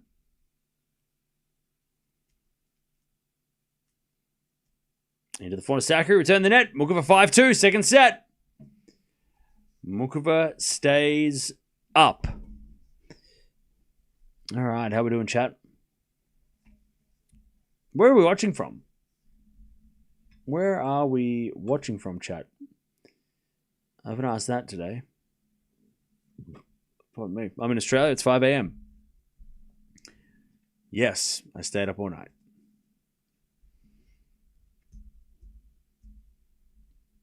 We got Greece in the house. Westchester, New York. We got Philippines. We got Zurich. England, Liverpool. Southern Virginia, USA. Sri Lanka. Dubai. Chicago, Texas, Tunisia. Manhattan, Slovenia. Wales. Florida. Colorado Springs, Ukraine, Nigeria, Stockholm, California, Philippines, Ireland, Scotland, Pakistan, Virginia Beach, Los Angeles,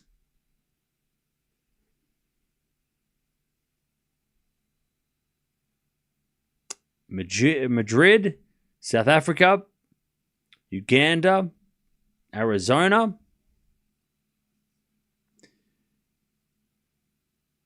Albania, Saudi Arabia, India, Slovakia, Canada, Vegas,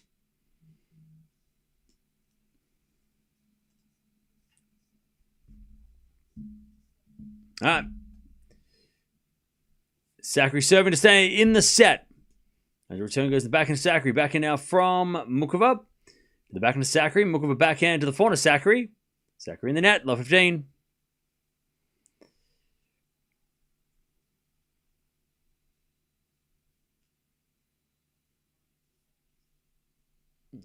Love 15.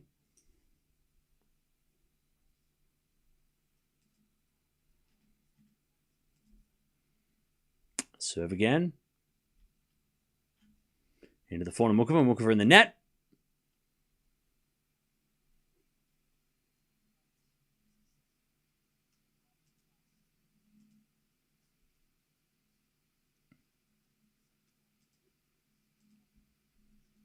Serve again from Sakkari.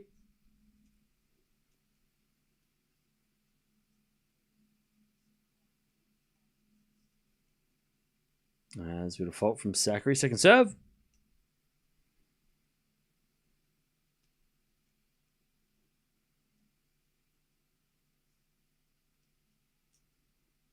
There's a backhand return. The net by Muchova, 30-15.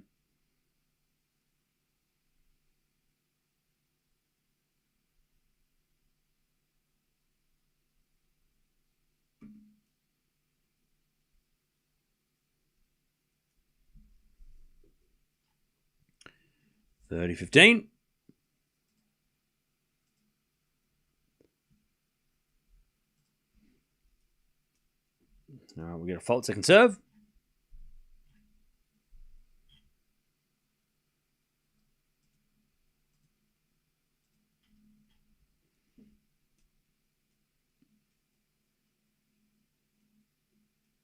As the return goes out by Muchova, 40-15.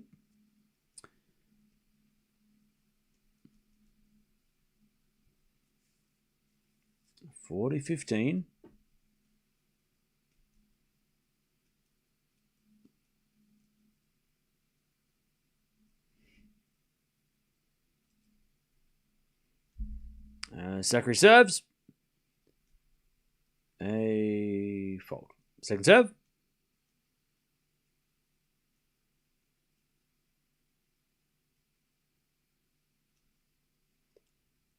Second serve, the forehand of Muchova. Forehand from Sakkari. Into the forehand of Muchova. Muchova hits it long and Sakkari holds. Muchova's going to serve for the second, take us to a third. 5-3.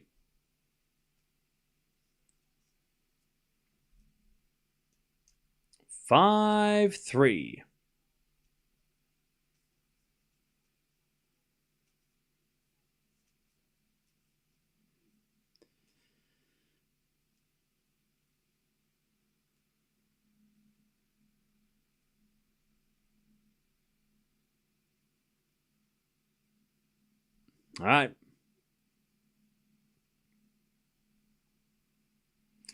As we are backing now to the forehand of Muchova. Forehand from Sakkari into the slice of Muchova. As we're backing again from Sakkari. And Muchova hits it in the net on her backhand, and it's love 15.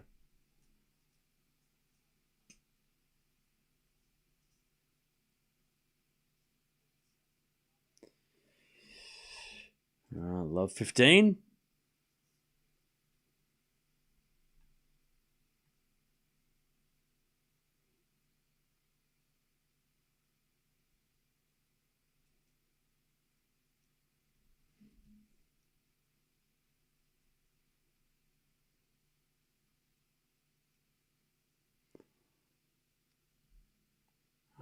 Serve again.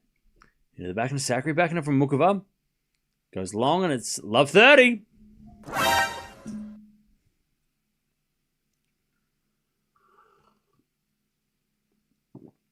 Love 30.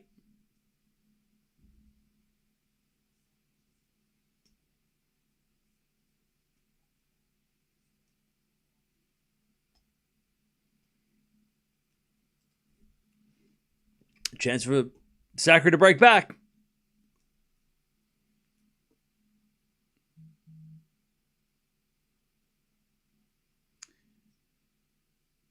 Love 30.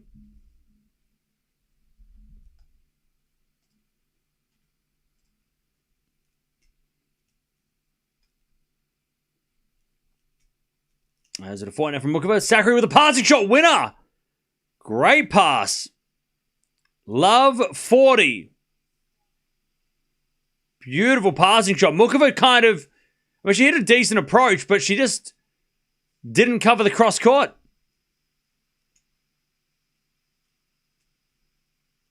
All right, love 40. To get back on serve.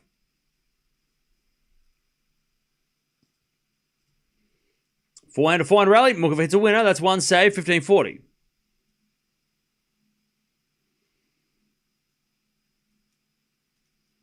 $15.40.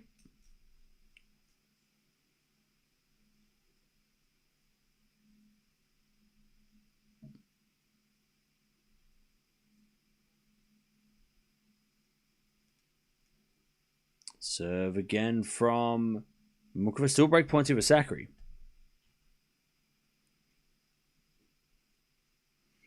As the return goes into the forehand of Muchova to the backhand of Sakkari. Muchova backhand into the backhand of Sakkari again.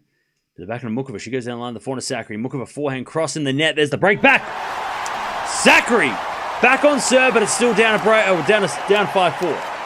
So she still needs a hold to get level, but she breaks back. It's been a long match for the amount of games we've played. An hour and a half. We got 18 games, an hour and a half. It's not the quickest match, but it's been a bit of a grind. Been a battle. All right.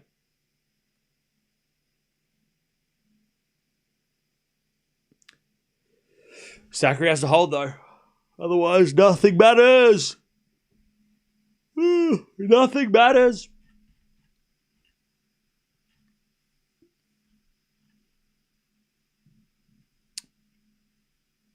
Mukova's making me really angry right now. Oof. That's a rough one. All right, Sakkari, though, fighting. She has to hold. Otherwise, it means nothing.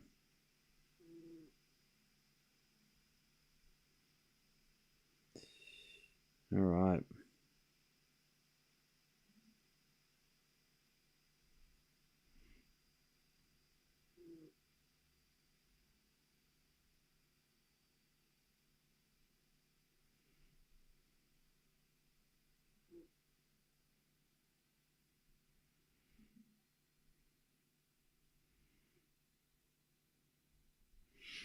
Okay. Mboko has to be the favorite against in the final. Oh, yeah. I think Mboko is the favorite against either of these two ladies in the final.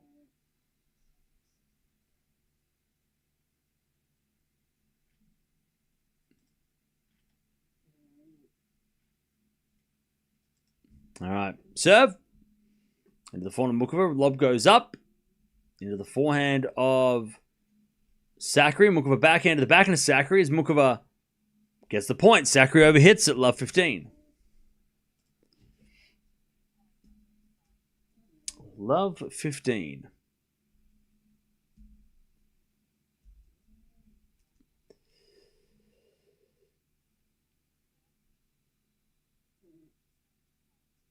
All right, love 15. As we're back and return from Muchova into the forehand of Sakkari. Muchova forehand again to the forehand of Sakkari. Muchova backhand to the backhand of Sakkari. Muchova another forehand into the backhand of Sakkari. Sakkari in the net. And it's love 30. So this is a nightmare situation for Sakkari because she just broke back and fought back. And to get broken to lose the set and then have to serve second in the third, that is the worst case. Like, she can lose this set, but losing it this way is the worst for her.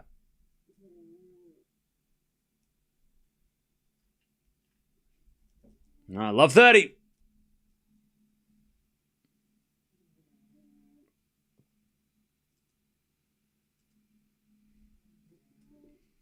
Love 30. As we're back and return now to the forehand of Sakkari. Sakkari hits it out. Oh, God. All right, love 40.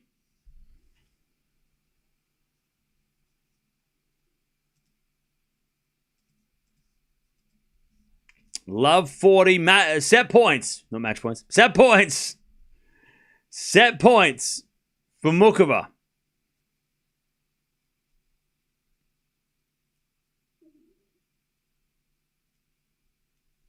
Serve. Into the forehand of Muchova. Return goes into the forehand of Sakkari. Muchova. Forehand to the backhand of Sakkari. As Muchova forehand again. Cross court in the forehand of Sakkari. Muchova with a drop shot in the net.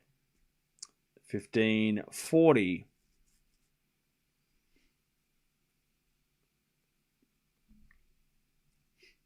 $15-40.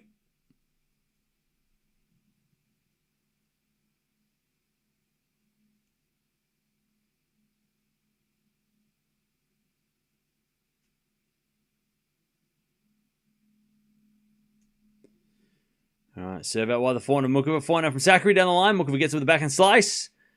Into the forehand of Sakkari. Muchova. Forehand cross court. Sakkari gets it, goes down the line. It's wide. We're going 3. Oh, man. All right, we're going 3. Sakkari takes an L in that second set. That was brutal. Now Muchova gets to serve first in the final set. Mboko must be loving this.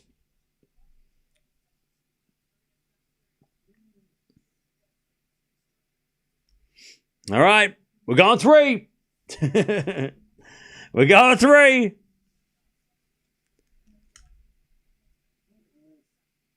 All right, 3 winners, 13 errors by Sakkari. God, it was not a pretty set. 7 winners, 17 errors by Muchova. And 5 breaks of serve in that set out of the 10 games played. It was an ugly set by both. Cam did say he wanted to see Muchova win this tournament too, because she has not won a 1,000. Muchova or Mboko win would satisfy everyone. I got to be honest. I think, like, no matter who wins this title, it's like out of the 4 players today, it's a great story anyway for everybody.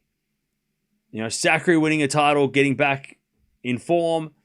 Mboko, you know, rising more. Ostapenko winning would have been great. She's never won a 1,000. And then Muchova winning her biggest trophy. So I think no matter who wins this, it's great. It's a great story. You have been getting bangers. Oh, we've been so lucky the last, 4 days. Been getting awesome matches the last couple of days. It's great to see.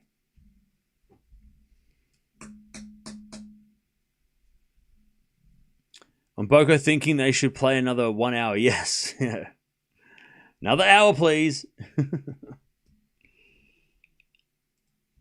All right, Muchova's going to serve first. Final set.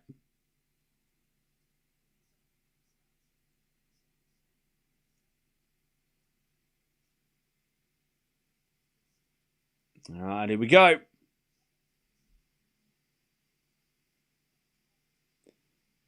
Three-set record this year, or last year and this year. 6 wins, 5 losses from Sakkari in a third set. 12 wins, 10 losses for Muchova. So very similar, in fact, identical percentage wins. So they win more than they lose just when they go to a third.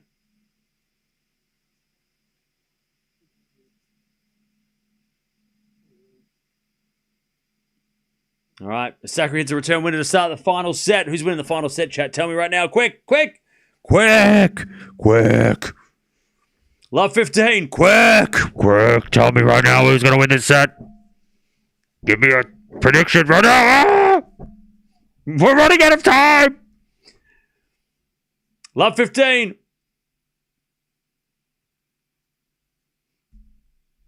As the return goes out by Sakkari, 15-0.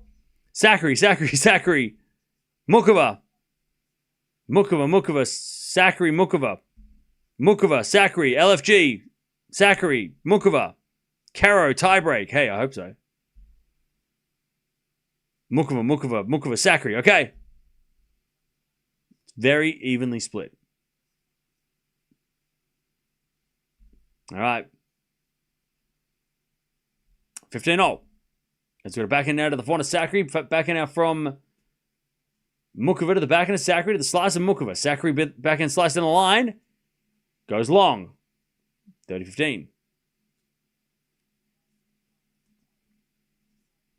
Who do I think? I'm sticking with my prediction. Sakkari in 3. Sakkari in 3. I picked that at the start. I'm going to stick with that. Going down with the ship, or I'm celebrating and throwing a parade. No in between. All right, 30-15.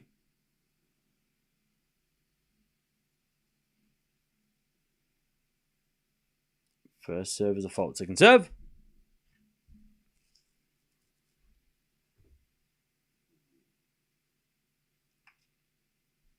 Serve.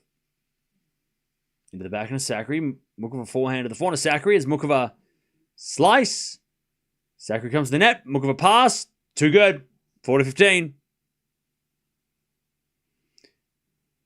Mia isn't even startled when Cam shouts like that. Yeah. She's used to it now. Now, Mia's had a big day. She had a big adventure today. And she is pooped. She had a big day. A big afternoon.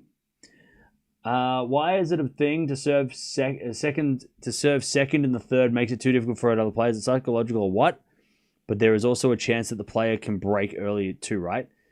Well, yeah, that's the thing, right? So we saw it in the second set, right?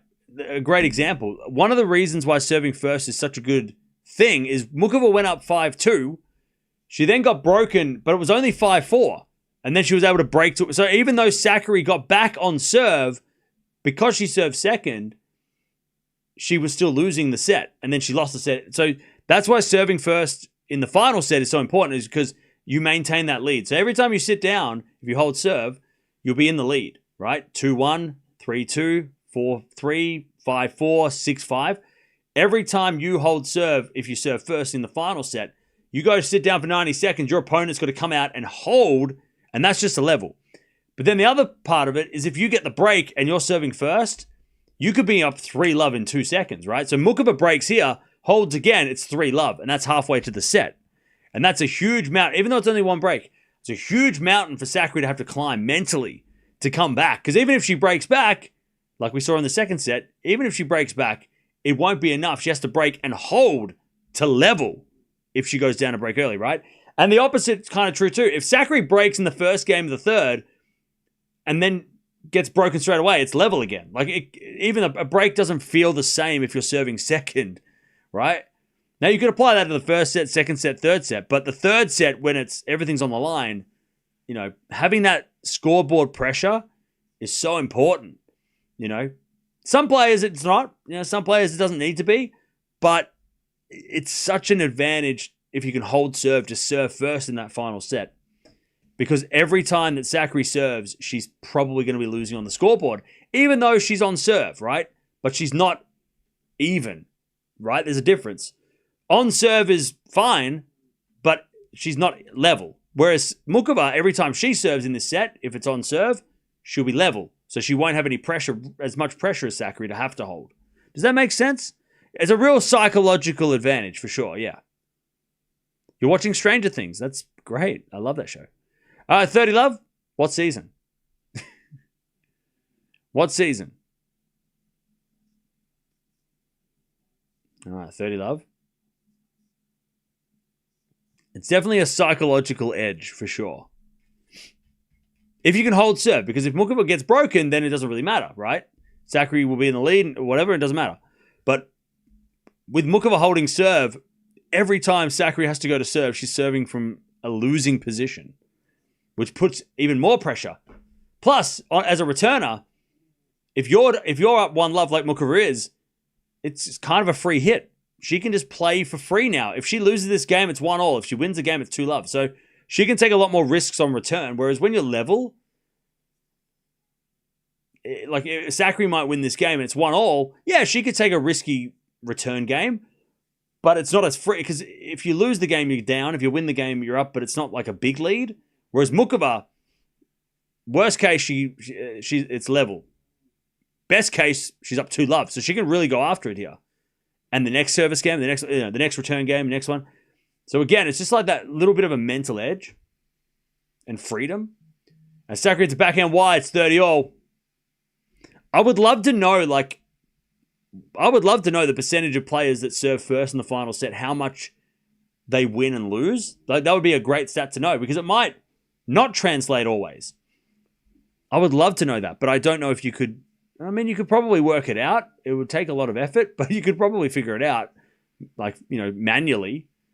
But I would love to know, what's the stats on players serving first in a final set overall, and what's the what is it, the average on the player that serves first, winning the third set, and losing the third set, based on who served first.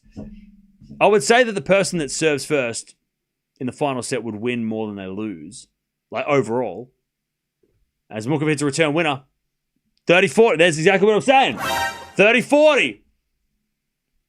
And now Sakkari's in big trouble.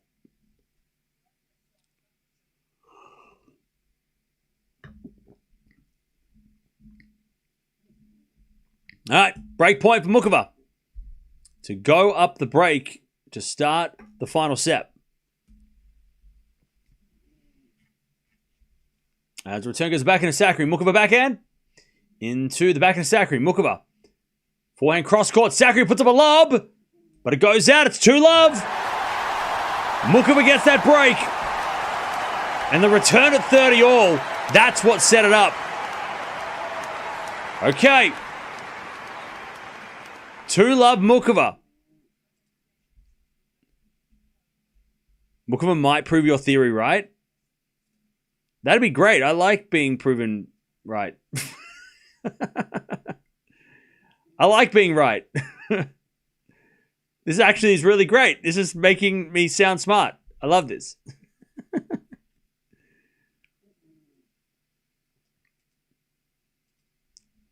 All right. As Muchova serves an ace.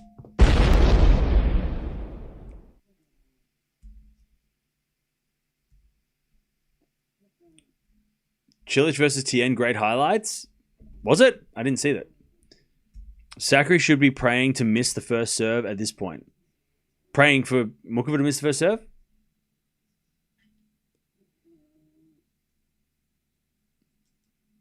All right, 4-1 from Muchova. Up goes a lob by Sakkari, but it's out. Muchova is on fire. 30-love. She is hitting so freely. 30-love.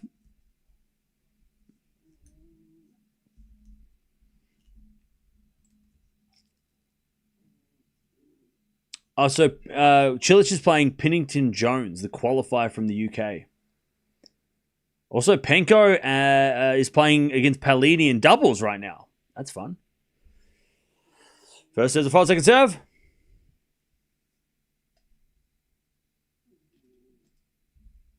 Second serve.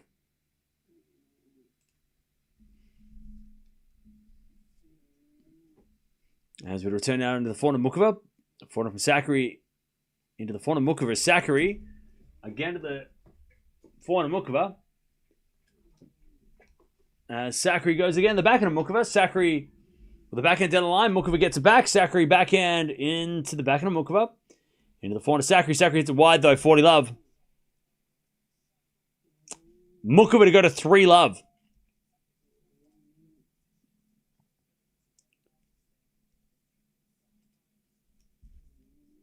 All right. Muchova for a 3-love lead.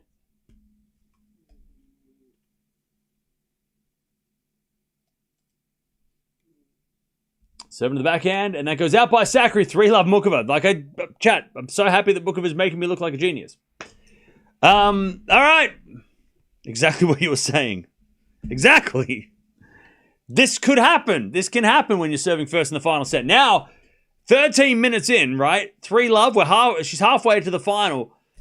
Sakkari's got a... And again, it's only one break, so it's not like it's over. But to Sakkari, she's sitting down going, shit, I'm down 0-3. And this lady's about 3 minutes away from winning this whole match. Now she's got to come out and hold serve, then break, then hold, and then you're level. Like, that's what Sakkari has to do now. When, 15 minutes ago, she was serving to level at 5-all in the second.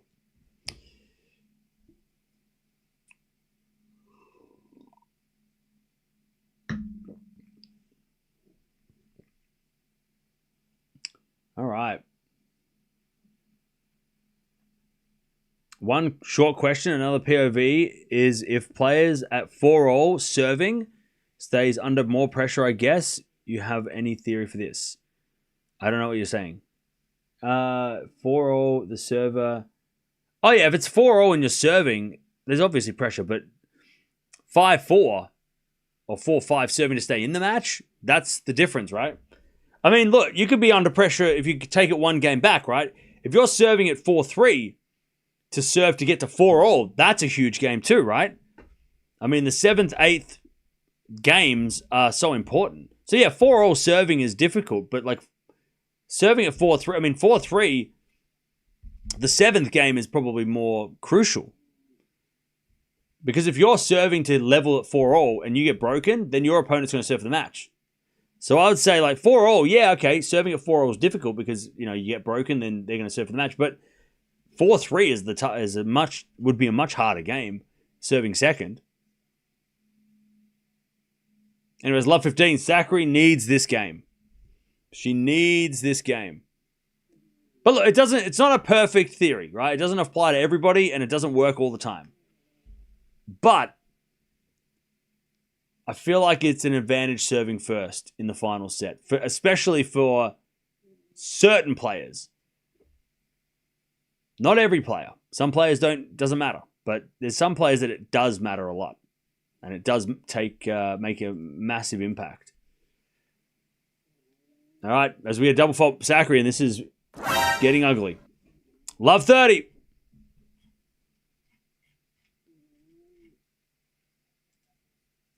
Love 30.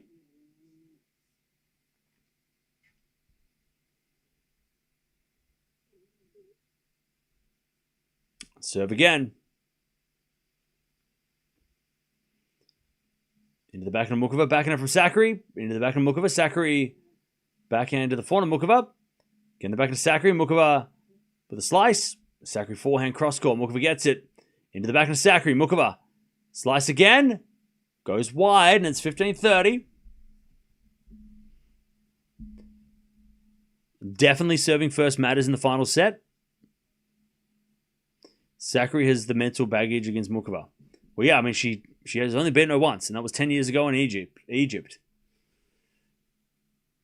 All right, 15-30. Serve again. There's a fault from Sakkari, and she's missing all the first serves. Someone would say couldn't buy a first serve. 15-30. Second serve. Into the backhand of Muchova. Return goes to forehand of Sakkari. Muchova gets more break points. Sakkari overhits it. And Sakkari's getting frustrated. She's getting annoyed at what is going on out there. And Muchova's got a chance to get the double break here.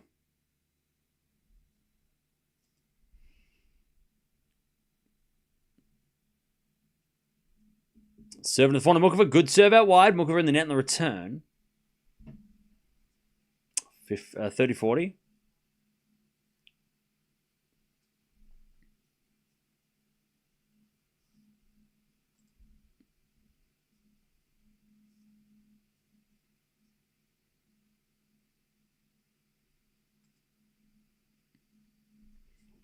As a return.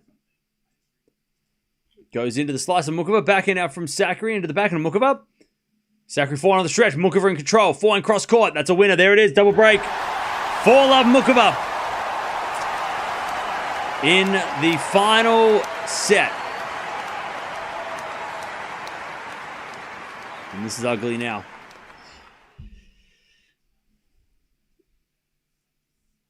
How many 1000s have Muchova won? She has only won one title, and it was a 250. So she's won 0 1000s. She has made the final of 1000s, I'm pretty sure.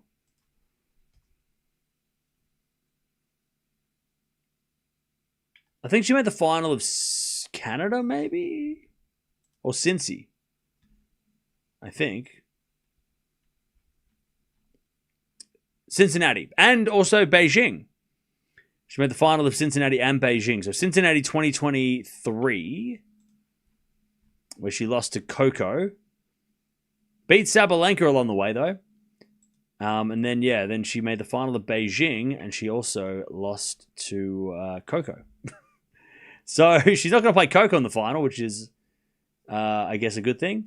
But she beat Sabalenka along the way, too, again. So, yeah. 15-love. And then she made the semifinals of Dubai last year and lost to Clara Townsend. So that was in a 3 setup. Yeah. So they're her best results at 1000 level. She made the quarterfinal. Sorry, she's only ever played this event once as a 1000 and lost in the second round. So this is by far her best result here. All right, 15-love.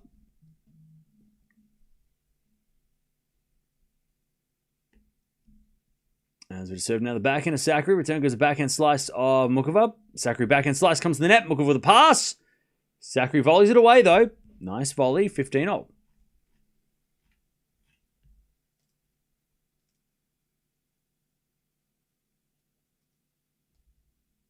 right, 15-0.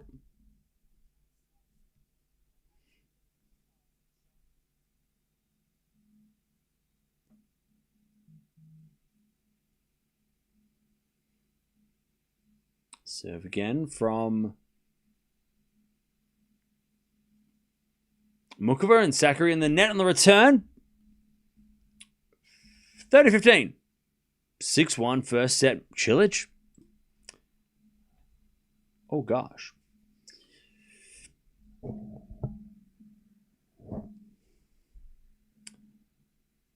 Ah,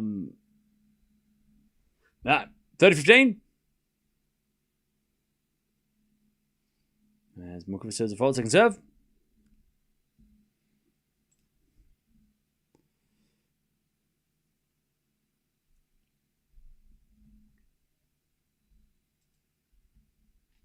Second serve. Into the forehand of Sakkari. Muchova backhand. Into the backhand of Sakkari, who hits a winner down the line. 30-all.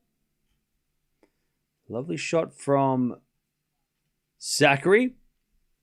30-all.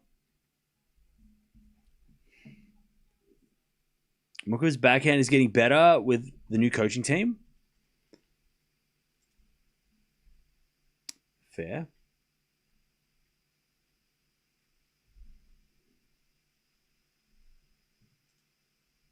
Serve again.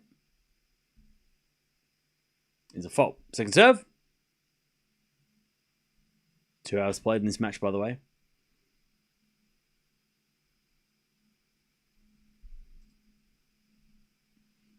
As we get a double fault, Muchova. All right. Sakkari with a chance to get one of the breaks back. 30-40.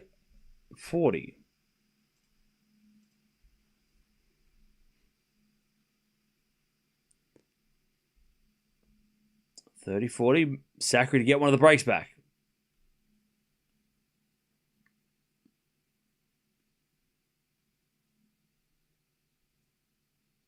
As with another fault from Muchova. Second serve.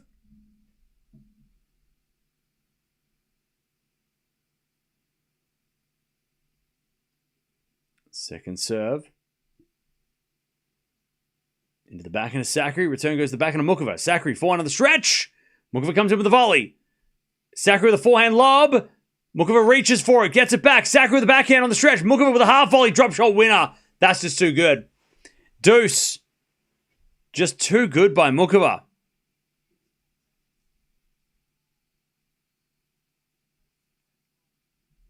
All right, deuce.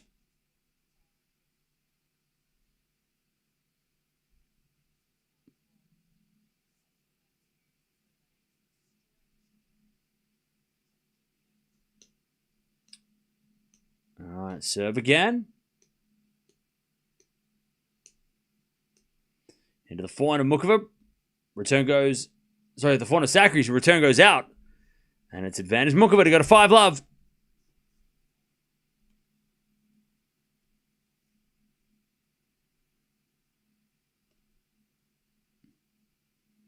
Advantage Muchova. For a 5-love lead.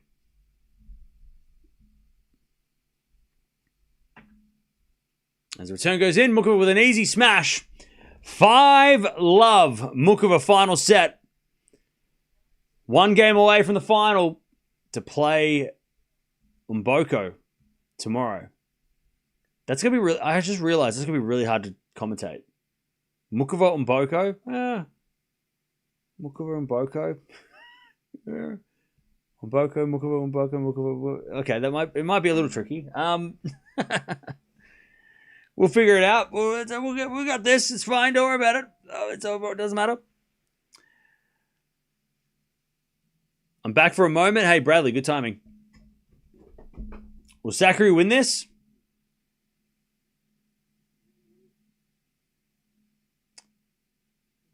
Wait, well, it's not over yet.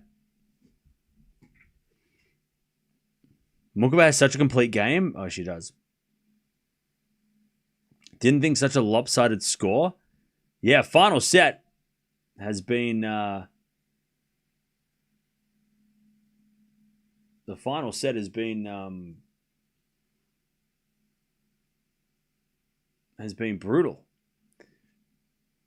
Dream final, Muchova and Boko. Nice. Sakkari losing every semi-final video must be playing in her head.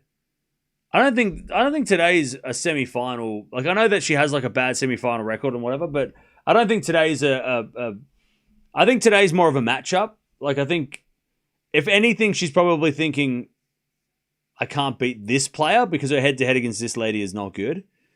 So I don't think this is a semi-final curse or whatever whatever used to be a thing. I think this is more just like Muchova is just too good for Sakkari in this situation. Also, the fact that Sakkari was, broke back, got to 4-5, and then the disappointment from breaking back, working so hard to get back on serve, and then getting broken to lose the set anyway.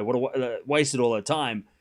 I think that disappointment set in early in the second, and then Muchova has now 5-love, right? All of a sudden, it's 5-love. All right, 15-love. Sakkari trying to get a...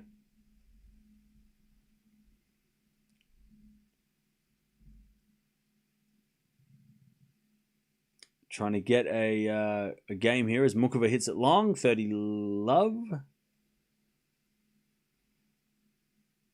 30-love.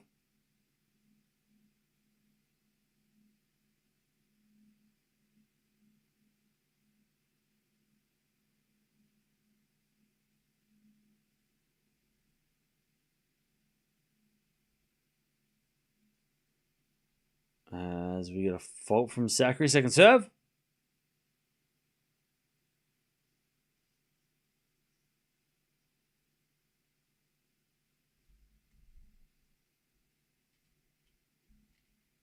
As we get a backhand rally. Sakkari again to the backhand of Muchova. Sakkari with a forehand cross court. Muchova gets it back as Sakkari goes down the line to the slice of Muchova. Slice from Sakkari. Muchova comes to the net. Sakkari with a lob. Muchova runs back. Puts up a lob as well. Sakkari with a smash. Oh, in the net. Oh.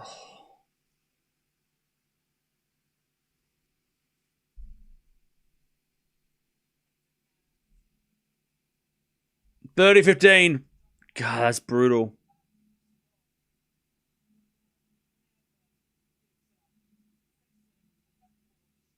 That's brutal. She shouldn't miss that one.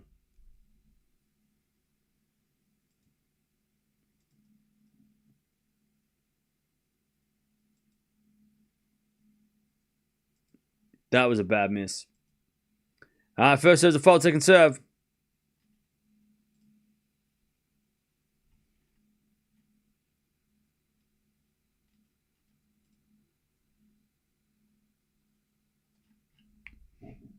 All right.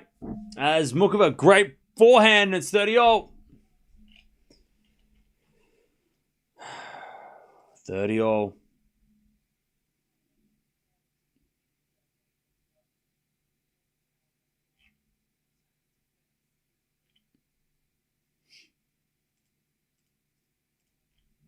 Two points away, Muchova from the final.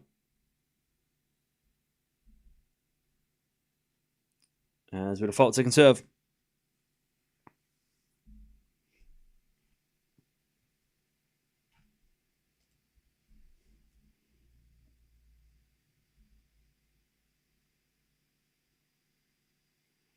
Double fault, Sakkari.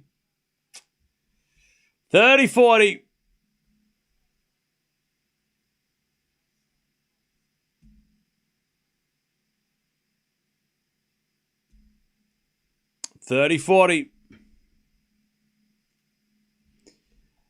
Match point, Muchova to get to the final. Sakkari serves. Into the forehand, Muchova return the net, and Sakkari saves it, and we get the deuce. All right, deuce.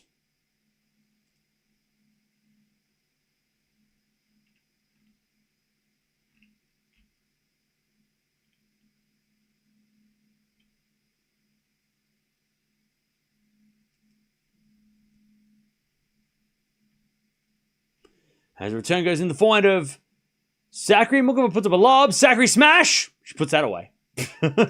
Woo.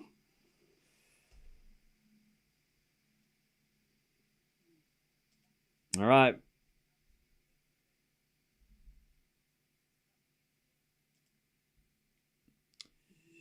Okay.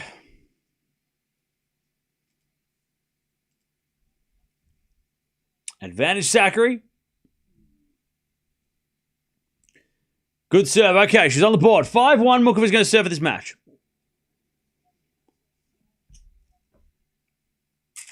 All right. What are the odds of being 25 and a half? Over 25 and a half.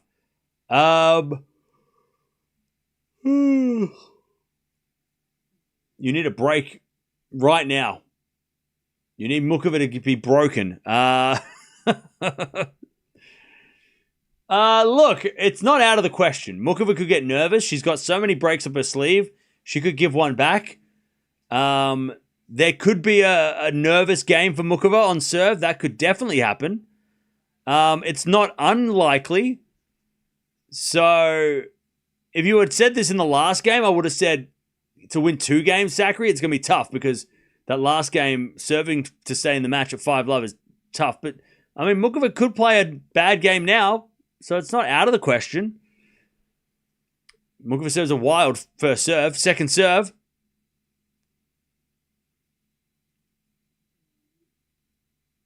Muchova nervous. It does get nervous, Muchova. Second serve in the back of Sakkari. Return the back of Muchova. Sakkari, forehand. Goes long. 15-love. The only 2 people to beat Raducanu this year are going to face each other for a first Masters final this year. That's crazy. That's actually a crazy stat. Yeah, 25 and a half, though. Has to be over 25 and a half. It's not going to be 25 and a half. What are you talking about? Has to be... Wait, hang on. Is it already over 20? Wait, hang on. Can I count? Oh, it is! Oh. Yeah, because this game counts to Muchova, right? I can't count. Yeah, so it's going to be 26 games after this game anyway. Yeah. So you won. Congrats. Anyways, they like it. 100%. 100% chance. Anyways, volley from Sakkari's good. Muchova gets there and puts it away. 30-love. You don't even need a break. You don't even need a break. So yeah, congratulations. You won. So 100% is the answer. And you are now the proud owner of whatever the hell you won. What did you bet on? Did you win? Did you bet, like, how much?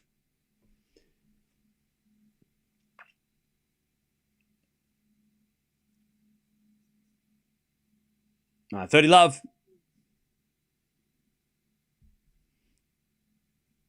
Serve to the forehand of Sakkari. Return goes to the forehand of Muchova.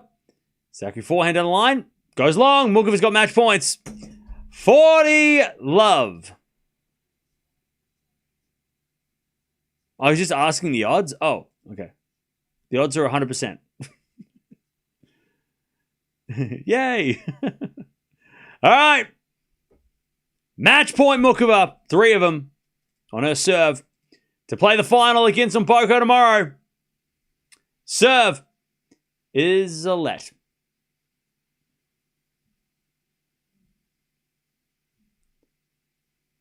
You know nothing about tennis, okay? Well, congratulations. You won. 40-love. Serve out wide the backhand. Sakkari in the net. Muchova and Mboko final. Sakkari, great run from her. But it stops in the semi-finals. And Muchova is into the final again. They hug it out of the net. Bit of an awkward hug. But whatever. All right. Very fun final. Mboko versus Muchova. It's going to be the big hitting, big serving Mboko versus the crafty finesse of Muchova. It's going to be a hell of a contrast. It's going to be really fun.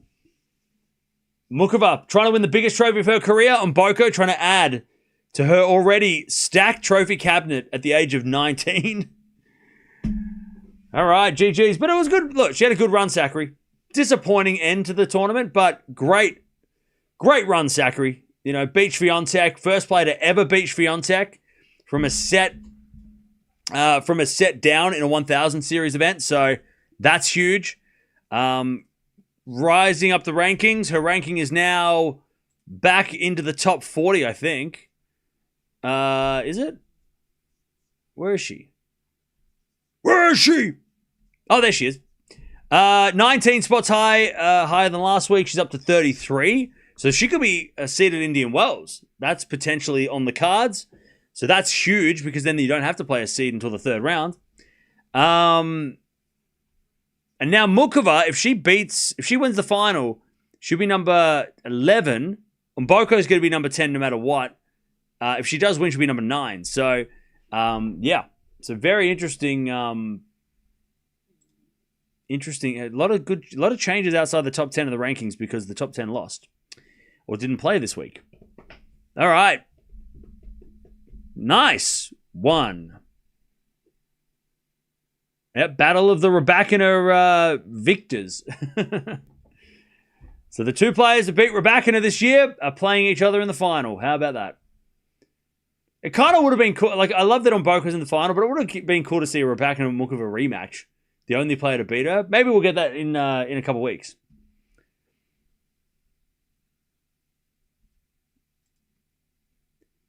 But this is going to be a lot of... actually, this might actually not be much pressure on Muchova in the final because Muchova's not going to have a great finals record, but she won't be the favorite. So that might actually be a good thing. Like, she won't be expected to win. Whereas in other finals, she's made...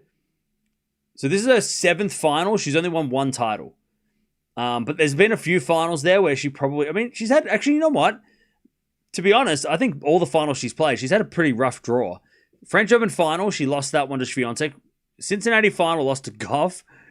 Even in Palermo 2024, lost to Zhang on clay in the final, who won the gold medal like a couple of weeks later, or months later. And then in 2024, she lost in the China final to Gauff again. So, not really, really tough. By the way, her only title wasn't in Prague, it was in South Korea. 2019. But yeah, her finals record is a little bit misleading. It's bad, right? It's negative, but it's not like she's just lost random finals. She's lost to some of the best players on the planet.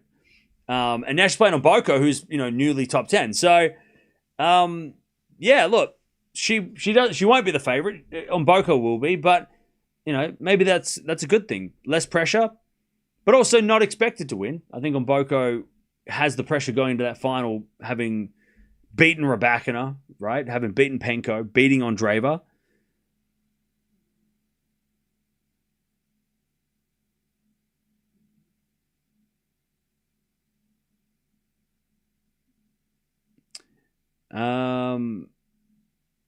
Didn't see the game, but I can say congratulations to Muchova. Sorry for Sakkari. Yeah, it was a poor ending for Sakkari in the end of that set.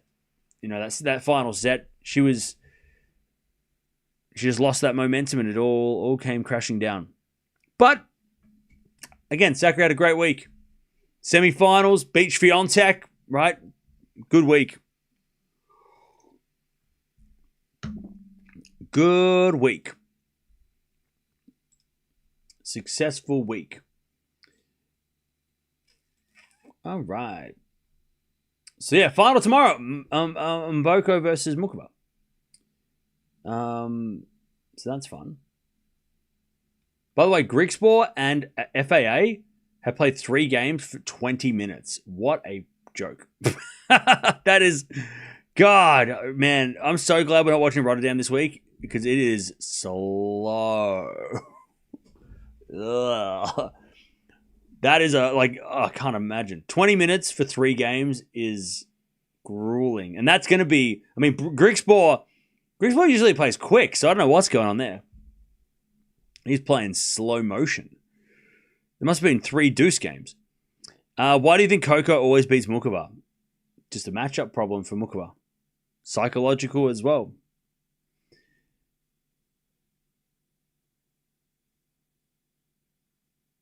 If Mboko wins, would you put her over Andreeva? No. Not yet. Because Andreeva's got better Grand Slam results. I'd still put Mirra 1, but I would put, Mboko is definitely second. But I would still put Mirra 1 because of the Grand Slam results. Like quarterfinals at slams, Mboko hasn't got those yet. But that could change by the end of the year. Mboko might be the better young player.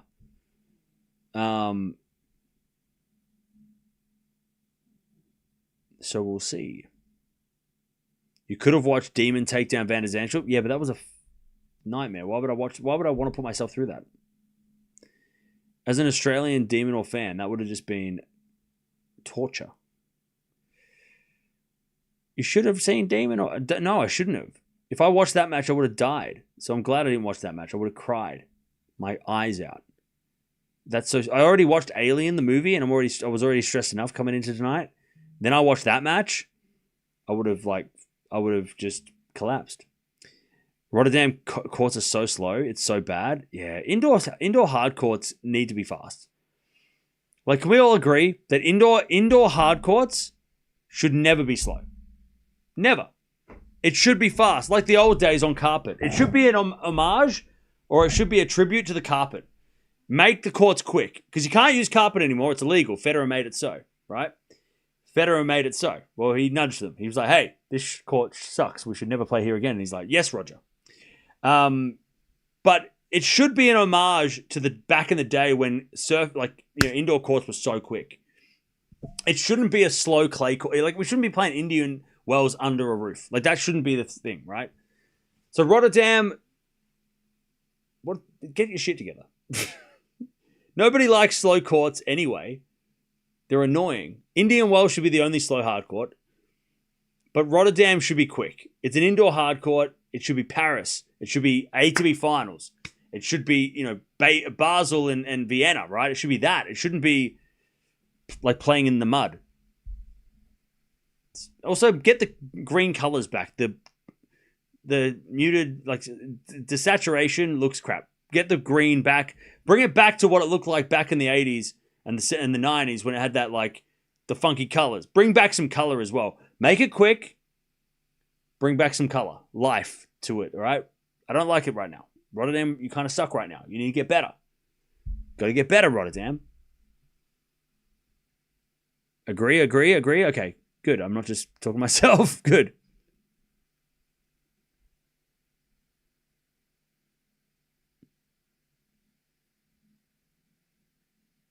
There should be some fast courts. There should be some lightning quick courts, right? It shouldn't all just be like the clay gets faster and the hard courts get slower and everything's kind of the same. No, it should be like there's some venues where the courts are too quick and serve bots win. That should be a thing. It should be like that. It should be some venues are just too quick, and that's okay. Because that's part of the beauty of the game. You have to adjust. It's a unique thing in tennis that not any other sport really have. You don't play on other surfaces in most sports, right? It's not like you play basketball. You don't play basketball on grass, right? Or football on concrete. Well, you can't. You could, but it would be bloody tough. That would hurt. That would really hurt. Imagine going for a slide on that stuff, on the concrete. Ugh.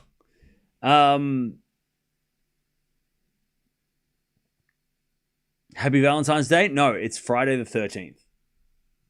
And I refuse to acknowledge that Valentine's Day is a thing because Friday the 13th is more important. That's why I'm wearing black and not red. Happy Friday the 13th, everybody. That is the real celebration. Cincinnati was super fast last year, and the year before it wasn't. Yeah, but that's what made it so good. Sinner was not far from beating Alcaraz at the French Open last year, and beat him in Wimbledon. Yes. All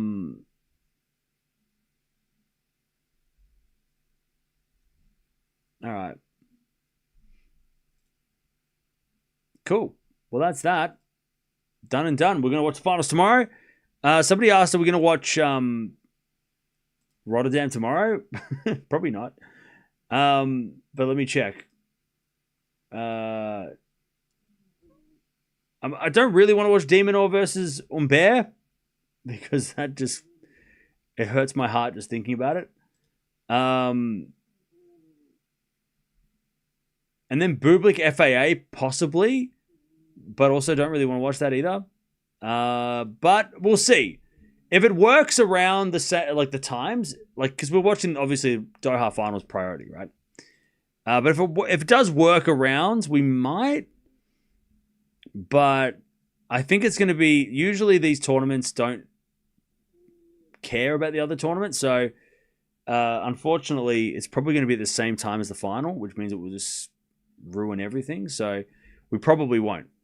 I don't really want to do a double header for this 1000 final when we don't have to. It's not really a priority. Also, De Minaur versus Humbert just feels like a nightmare to me. I just feel like that's a really painful experience. We might watch the second semi though. If Mboko Muchova ends early, we might be able to watch the second semi. Maybe.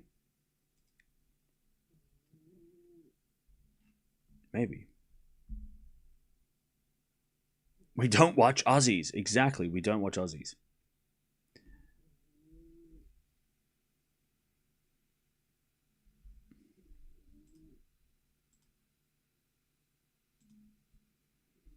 Can you cover Fritz and Quarter in 10 minutes? No. Sorry. No. I'm going to sleep. I've been up all night. I ain't watching Fritz versus Quarter. Sorry. By the way, it's not in 10 minutes. Cilic still has to play. He has to win first. What if Demon makes a final? If Demon makes the final and plays FAA or Bublik, maybe we'll watch it. Maybe. If he makes the final, maybe.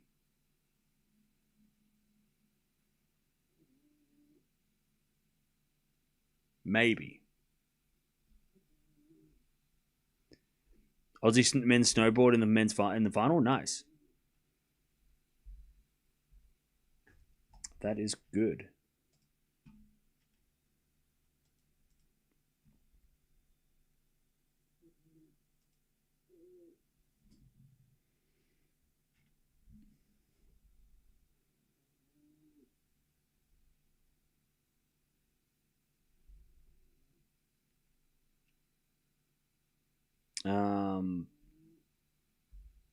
I'll take a maybe, all right?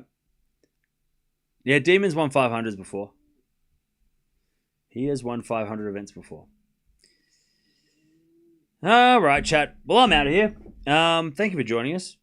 We will be back tomorrow to watch the final of Doha between Mboko and Muchova.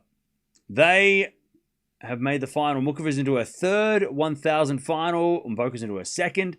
Mboko already has a win at 1,000 level. Muchova does not. So Muchova trying to get the biggest trophy of her career. She only ever won one trophy. We'll talk about this more tomorrow. But yeah, that is the situation. Stick around for a preview. It'll be coming out probably in the next hour or so. But thanks for sticking around. 3-6, 6-4, 6-1. Muchova wins. She beat Sakkari for the 5th time in a row. And she is into the final. She's playing on Mboko tomorrow. I'll see you then.